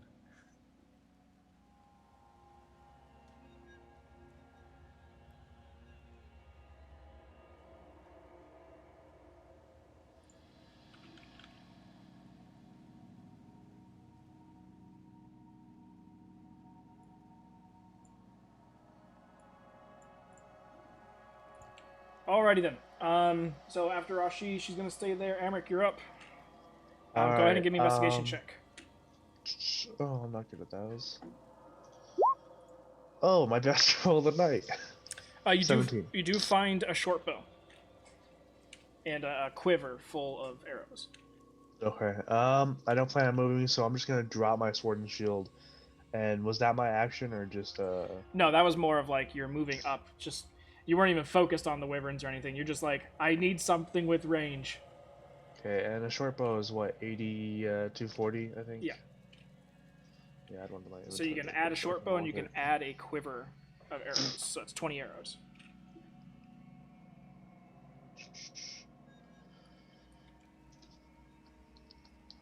Short bow. I'll just make note for now. Okay, then I will. Are they all within 80 feet of me? Only the blue one. Only the blue one? I guess I'll start firing at the blue one. All right. Get 2 attacks. I don't think he was. Nope. I no. It's hard because it's a short bow, but it's also made for a short person, so it's like a short bow. And so you're just like, I was debating whether or not to use precision attack, but I don't. It's like a grown adult using one of those little plastic bows and arrows with the suction cups. Yeah, that's what I figured. Yeah. I guess I'll just I'll miss, Okay. and then I don't want to be on top of Nori, so I'm gonna move to. I'm gonna move over here, Okay. and I guess I'll end my turn. All right, bringing us to the wyverns.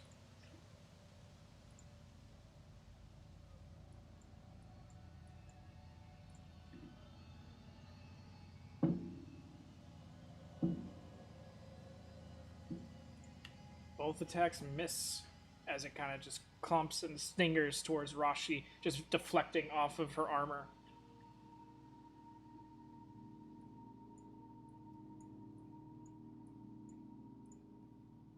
And it's going to continue its path that way. It's about 30 feet up, bringing us to the next wyvern.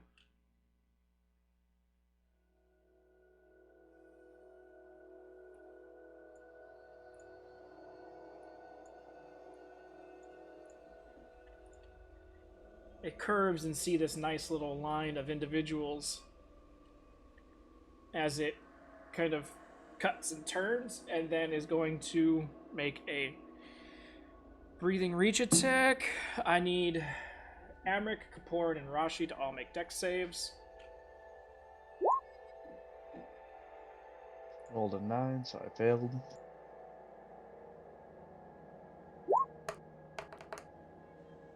$22. Rashi straight flexing. I actually have to one up everyone today. What the hell? Alright, so you guys only take half damage.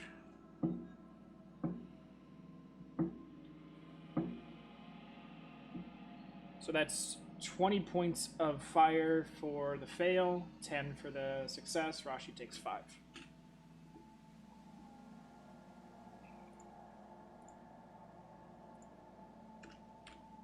I feel like I'm back where I started after the dropping into the desert. Is that with Rashi's armor, or is she not wearing fire resistance anymore? She's She's fire resistant as a class feature. yeah. She got Yes. resistance. She Takes only took quarter 5 damage. Gotcha. I just Didn't wasn't even sure. burn through the temp hit points yet. Her god loves her, so less fire, apparently. But it's only going to get there for the end of its turn, bringing us back to the top with Bryn, with Nori on deck. And Bryn's gonna shoot the one that's coming towards her. All right, go for it.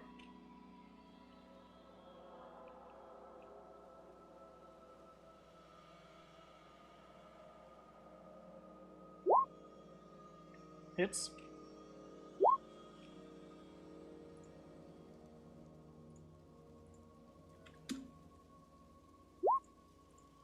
Hits.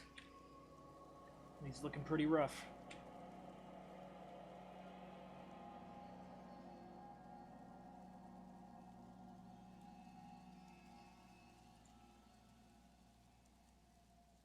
I know you're clicking the button.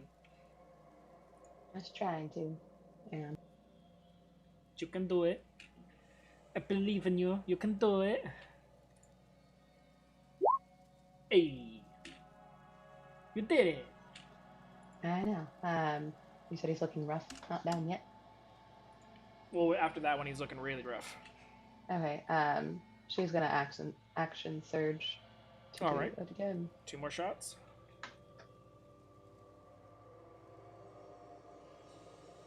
You guys just see Bryn just like Legolas ain't got shit on Bryn. Hits. All right. Still up though. Ooh, it's a fail. Bryn, your bow. Your string snaps. Oh wait, no, it's a long bow. It's a magical bow. You're good. You're good. Oh, good. You're good. It's one good thing about having magic weapons. I lose that arrow though, right? Yeah, that arrow just basically you pulled the string too far back and just crumpled the arrow into the back of the handhold for the bow. You're like not even paying attention, you're just looking at the wyvern as you're shooting, and then the last one you kind of pull too far back and just hear and you look down and just splinters are all over your hand. All right. It's right there. But you gonna stay there?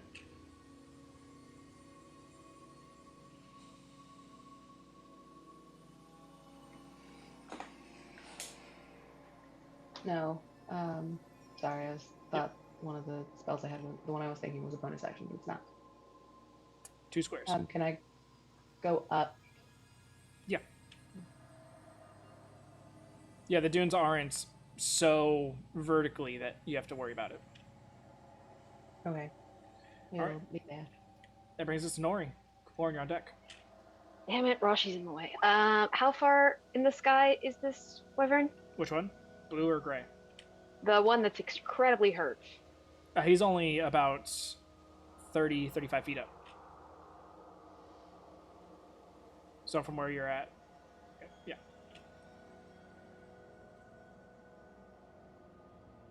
yeah. Just have him do. See, so it's 35, so I couldn't hit it with it. Yeah, just con saving throw. Okay. That is a 19. Passes. Fuck. We got to take this thing out.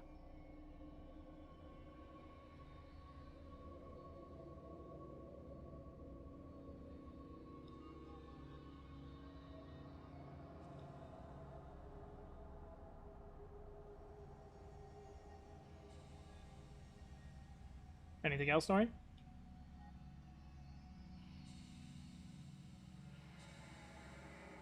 Nori's going to cast Call Lightning, center it on herself, and Okay. the wyvern needs to make a dex saving throw. Dex save. That is a 17. Passes, but he will take half. Okay.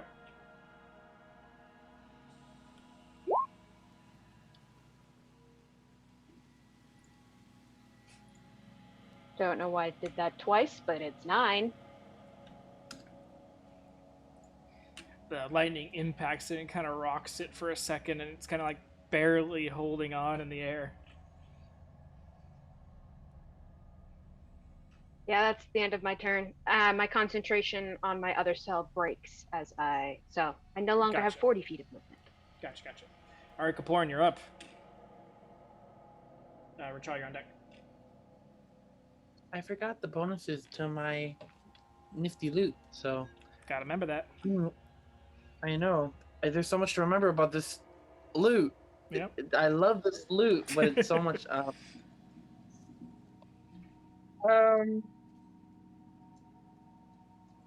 will go ahead and we'll do another vicious mockery on the beige.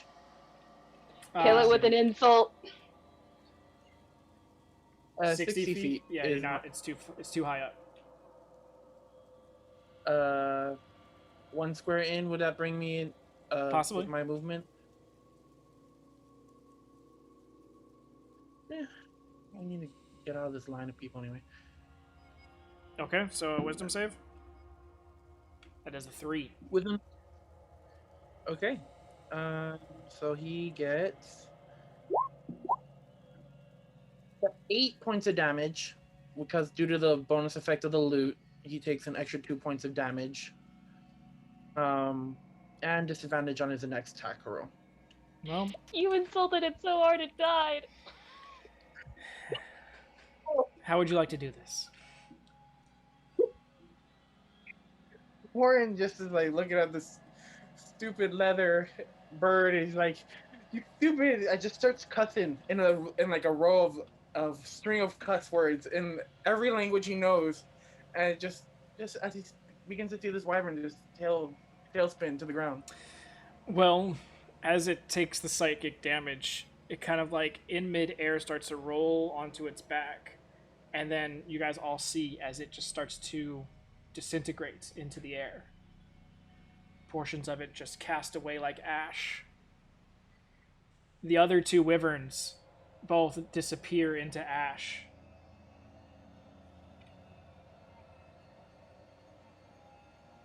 All of a sudden, you guys are standing there looking around, and all the Kenku bodies disappear away into ash, as well as the werewolf bodies all go into ash. You keep your short bow, Amric. But as you guys stand there in the sands, on this dune over here, you see a man standing, blending in with the night scenery around him. He just seems to almost amorphously move out. Kind of like when you're watching a show and it like glitches, and all of a sudden the people seem to be moving like some weird color that matches the background. He kind of like moves out of the stars as his skin starts to slowly turn to a blue pigment. There you are. You guys have been making much fuss in here.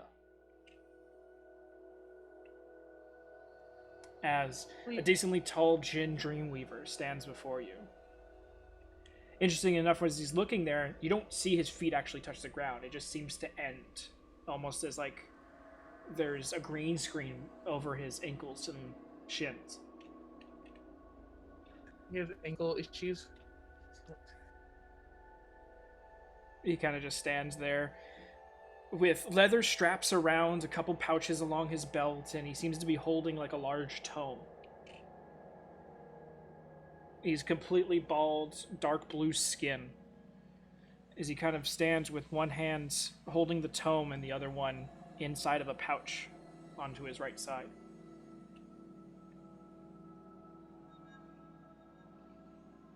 You are lucky I found you. But you do not belong here. No, and we don't want to be here. You have made it harder for yourselves, as the dreamer knows you are here.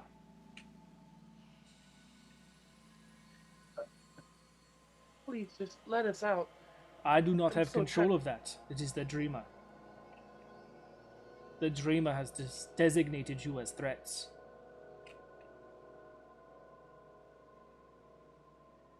So what can we do? You must find the dreamer.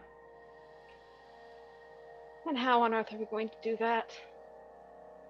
She is nearby.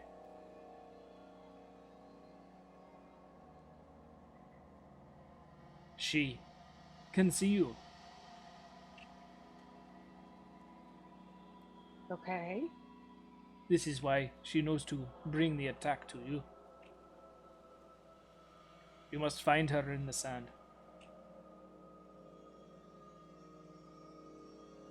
So that's why my spell still isn't working. But there is fully a cloud rumbling thunder above me at the moment, because that spell lasts for 10 minutes. Just randomly lightning turning shit into glass behind her.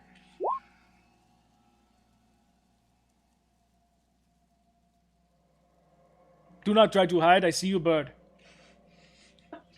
It's not that he's trying to hide, it's that he's in a state of panic that is sending him into like a No worries. I was just being fun. crash and falling thing.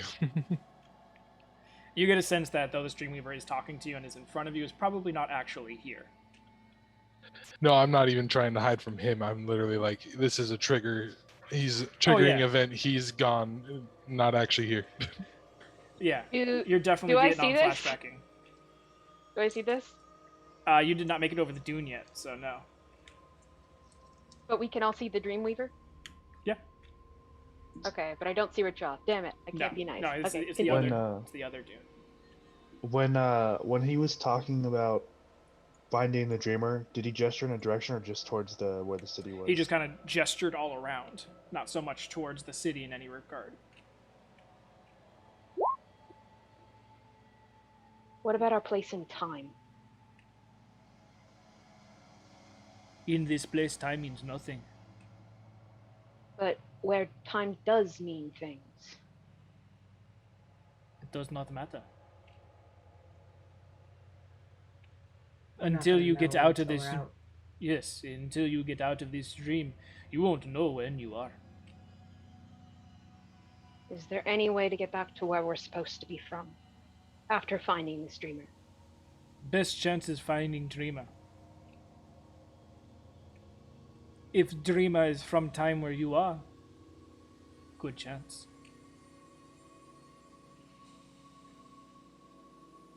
You can. Not sure how you got into Dream, but you can get into the dream of anyone who's ever been alive.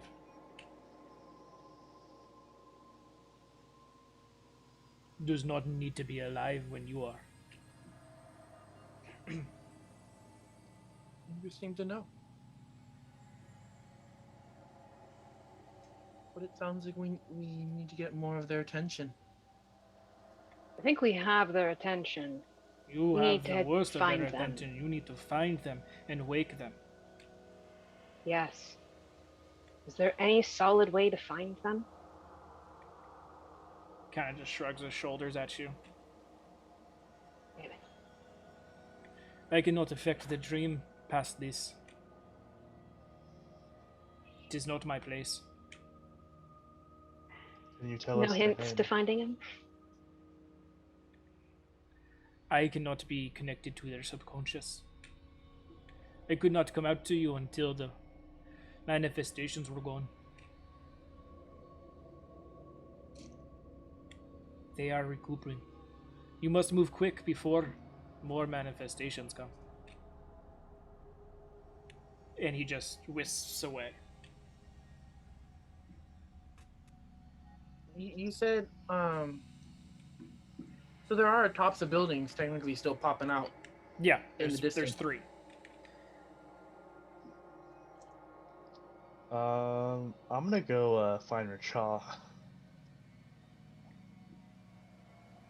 Technically, we don't even know where he went. Not that And- I'll be able to find him because I'd have to roll a nat 20, but I'm gonna look.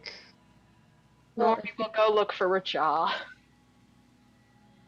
I mean, Bryn was kind of up to the side of him. If Yeah, but you're facing the other way, mentioned- shooting a wyvern. yeah, that's true. Alright. Racha is currently buried in the sand with just his tail feathers poking out.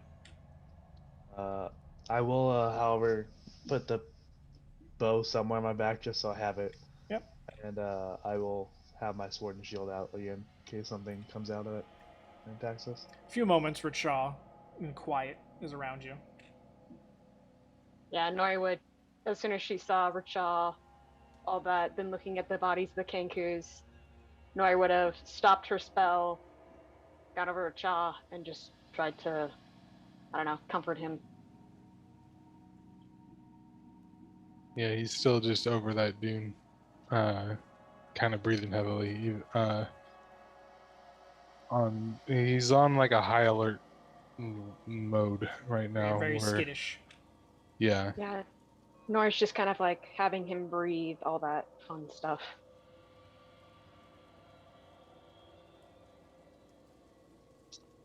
he's just. It's almost like he's not even really recognizing that you're even there. He's just. 1,000-yard stare. More or less, and he's mimicking all the noises that has happened. Like he's lived through that on multiple occasions at this point, and so it sounds very familiar with what we just heard. We're just kind of rubbing small circles on his back, and then looking at the rest of the group. It's like, where do we go? We need to get out. Nora, make a perception check.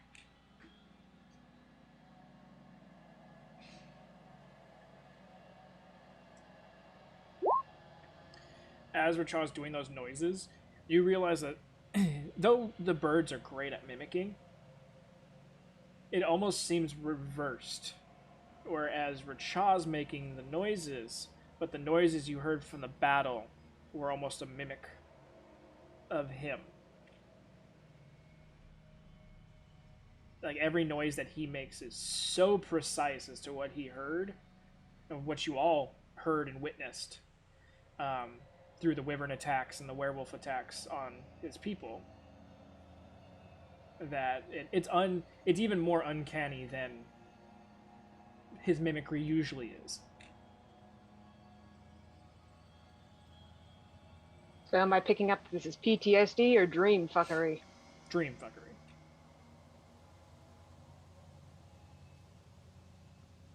So he essentially attacked the dreamer and now it's going after him. Because this was a very personal Richa hit.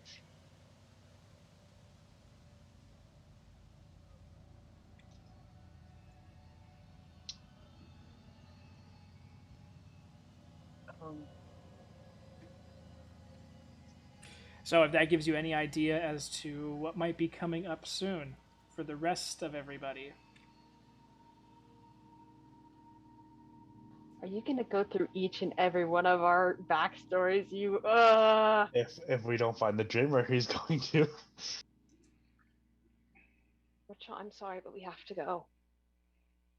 While she's doing that, Bryn's gonna try to just Go ahead and give me a figure out- wisdom save for Cha. She's gonna try to figure out if there is a blurry versus clear side of things.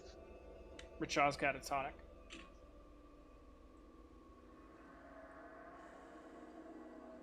Which was catatonic. Like fully, we're not gonna be able to get him out of this. Like I'm aware of my surroundings, but I'm mute and not responsive. Completely glazed Someone can- over. Someone might need to carry him. Yeah, I'm gonna take the camp. It's too big. I'm gonna take. I'll take his bedroll. I'm gonna take Richard's bedroll, and I'm going to use it to create a sling to carry him with. I thought you were gonna burrito him. He's gonna baby harness him against his chest. Richa, Bjorn. While I'm doing that, I'll look over to Nori and say, see if you can fly around a little bit. We're gonna need to know our surroundings if we're gonna find the dreamer. Nori will. Sorry, Bryn, go ahead and give me that perception check for what you were asking for. Go ahead, Nori. I was gonna say Nori will nod, but I'll wait till Bryn gets her information and then proceed with mine. Bryn, as you're looking around, during the day it was a little bit hard to see any sort of blurriness because the heat from the sand kind of just gives that distortion for any far distance, and besides that, everything looks like sand. So it's like, oh shit, everything's blurry technically. But now that the sun has set, and that's really not as much of a factor, though it does happen in certain places because the sand's still hot. You do see that on the fringes of dunes far away and in all directions, they're blurry. But the dunes that you're near are crystal clear. Down to grabbing sand in your hand and running grains of it through. This entire battle, this entire interaction has been crystal clear. Where was that castle located? You guys are currently at it from that battleground that I used. Just a few hundred feet north of that was the first little bit of spire that stuck out of the sand. Okay, I'd like to go to where something is sticking out of the ground, like something that's not sand, and I want to kind of put my hand against it and try to feel any vibrations. It's a long shot of all long shots, but I'm looking for a person here. Go ahead and give me an investigation check. That is for looking for a person here. That is a 10. Feeling it, it's warm to the touch from being in the sun, but other than that, you don't feel anything extra. Can I wild shape into anything with tremor sounds? If we crack open the roof of this building and look inside, does it? It's not a roof that, I mean, it is a roof, but it's not like, Oh. I'm talking like, think of a spire that goes up. You're seeing the top 4 feet of it. So it's a very crooky, like, even if you chopped it off, it would still just be solid stone underneath. You would have to, like, dig down and try and go in.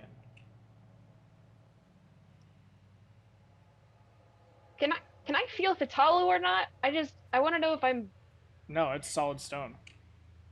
like I can't tell from this part of the building. Yeah, that's silly. All right, continue. I'm waiting for you guys. In the center of where everything is clearest, I want to attempt to just. Oh, do I have to have visual sight on this thing? Hold on, let me just double check real quick. Oh no, I just have to choose a point within range. Shatter. Just shatter under the ground. You're gonna try and send. How far down are you sending Shatter? As ill advised.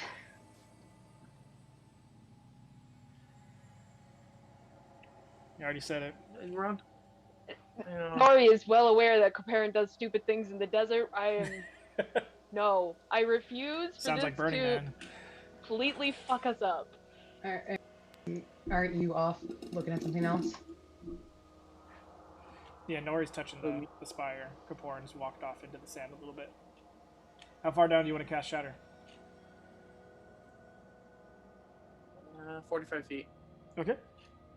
You guys all feel... You don't hear it because it's underground, but you all feel a large vibration as you see Kaporin kind of pointing in the direction that feels like the origination point is. Coparin! Except for Racha. Racha feels snuggled. What did you do? As 3 giant purple... I'm just kidding. Oh, well, the Weaver said that they were underneath the sand, so I thought. Did they? Sand. So, about 10 seconds after Shatter ends, and you guys are starting this convo, it's almost like a light switch gets turned on and off. As all of a sudden, all the sand that is around you, in the vastness that you are, there's only one other thing that feels even vaster than the desert. And that's the ocean. As the sand just bloop into water, and you all start sinking. Nori, I hope you can fly. You guys find yourselves grasping and scratching for air, bubbles appearing all around you. Large things of seaweed kind of creep up and are obscuring vision. And as you guys are sinking for this out of nowhere aquatic adventure, the water seems darker than normal as you're getting further down. It's almost as if something's pulling you down, even though you're trying to swim up. And you guys get pulled underneath the surface just to the point where you can still see the surface. About 60 feet or so, when you can visually see, the foam gathering and air and night sky beyond. But as you look down, it just looks like darkness beneath you as the tendrils of seaweed and little things of fish move below, just out of your peripheral. then that force that was bringing you down seems to let go. And now you guys can start climbing to the surface.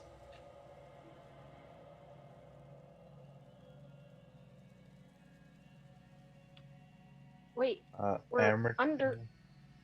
Sorry, continue. Yeah, you're underwater now. Well, Amric's got to worry about Rachel drowning, so he's going straight up.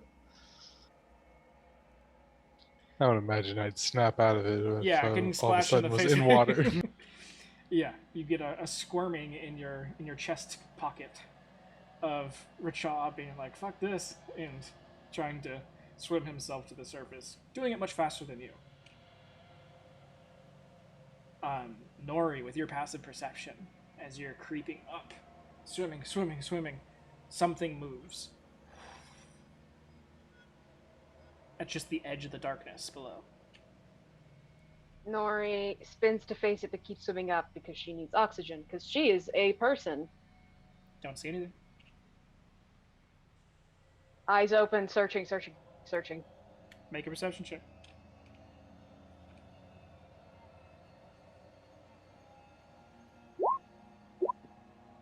Don't see anything.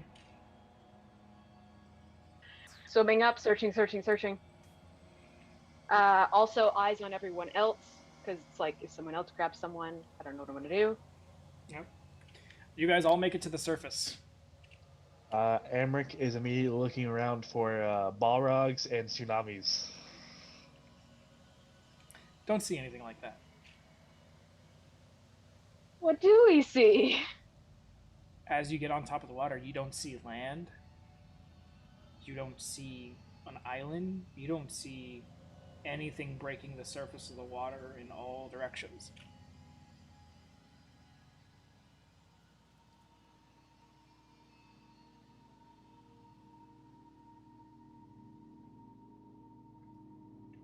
You see Rashi at the top of the water just, I hate the water.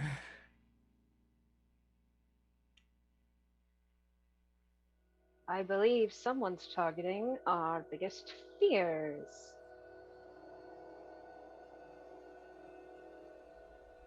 I hate the water. Nori, just out of your peripheral, you see something moving under the surface. Motherfucker. Nori pokes her head back in. Get rid of the Perception diffraction. check.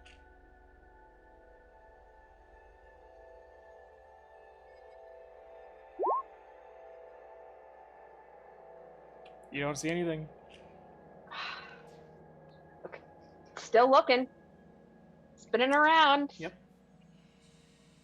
Nora will pop her head back up and it's like, I think I see something, but I'm not sure. But she just slams her face back down in the water. Really? Let me take a look. As you do it the second time, all of a sudden this eel with a violet stone in its head just stops mere inches from your face, Nari, before getting sucked back in as you see two yellow eyes amid a giant snake of a body start moving just about 20 feet or so below all your guys' feet. Giant snake? Yep. It's a snake-like creature, it looks like. Pop her back up. We have a problem. Pop my head back down. What are you talking about? As Kaporn like pokes Look his under head- the water, you bastard!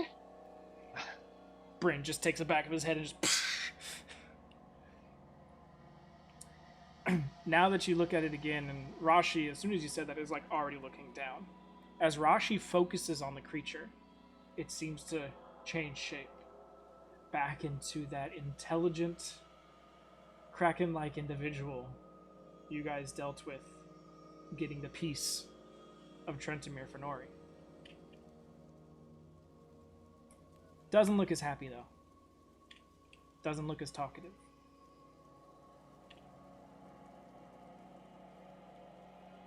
Reaches out for each one of you with a different tentacle. Dodge. Bryn. 20 to hit. Porin, Yep. 20 to hit. Nori, 25 to hit. Amric, 20 to hit. Richaw, 23 to hit.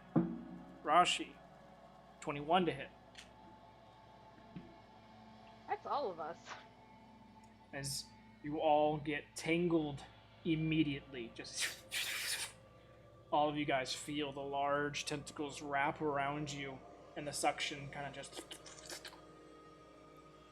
Except for you, Nora, yours is a bit different.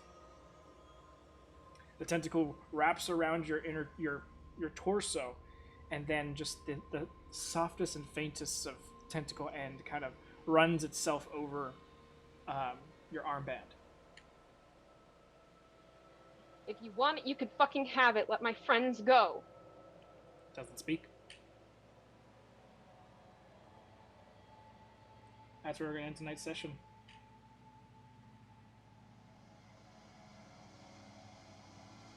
We'll roll initiative as we come back.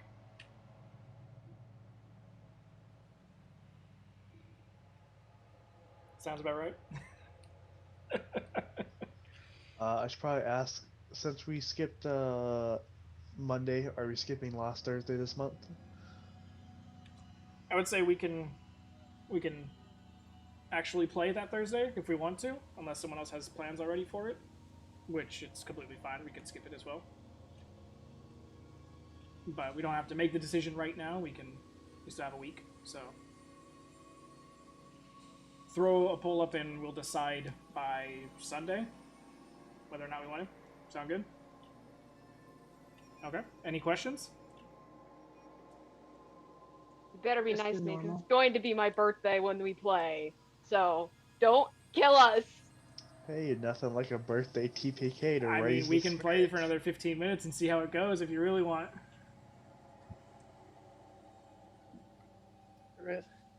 You're fully expecting to kill us, aren't you? Someone shattered the sand. You literally centered it over this chick who is dreaming. It was over her? She was 60 feet down. Damn it!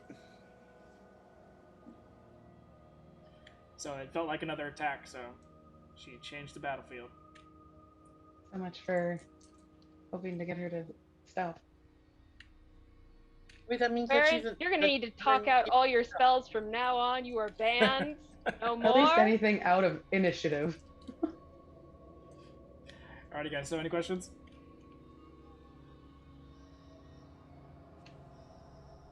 All right. In that case, you guys have a great weekend. And if you have any questions, feel free to message me and I'll get back to them as soon as I can. Stay safe. And we'll come back for the birthday girl. Guys, have a good night. Good night, everybody. Right?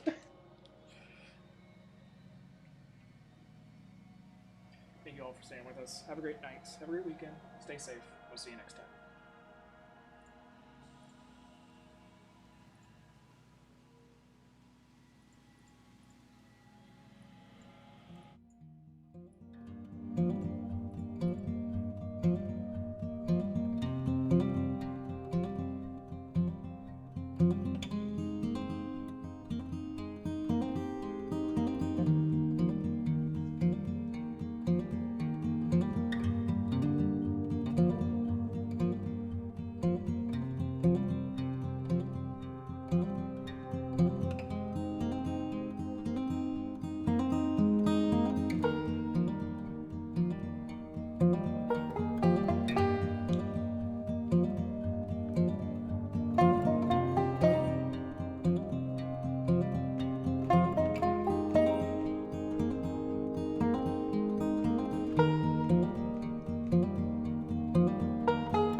flips the conversation. He goes, I've noticed a little thing between you and Bryn.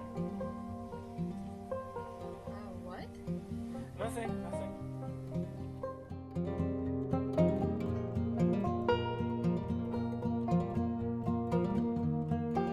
No matter what happens,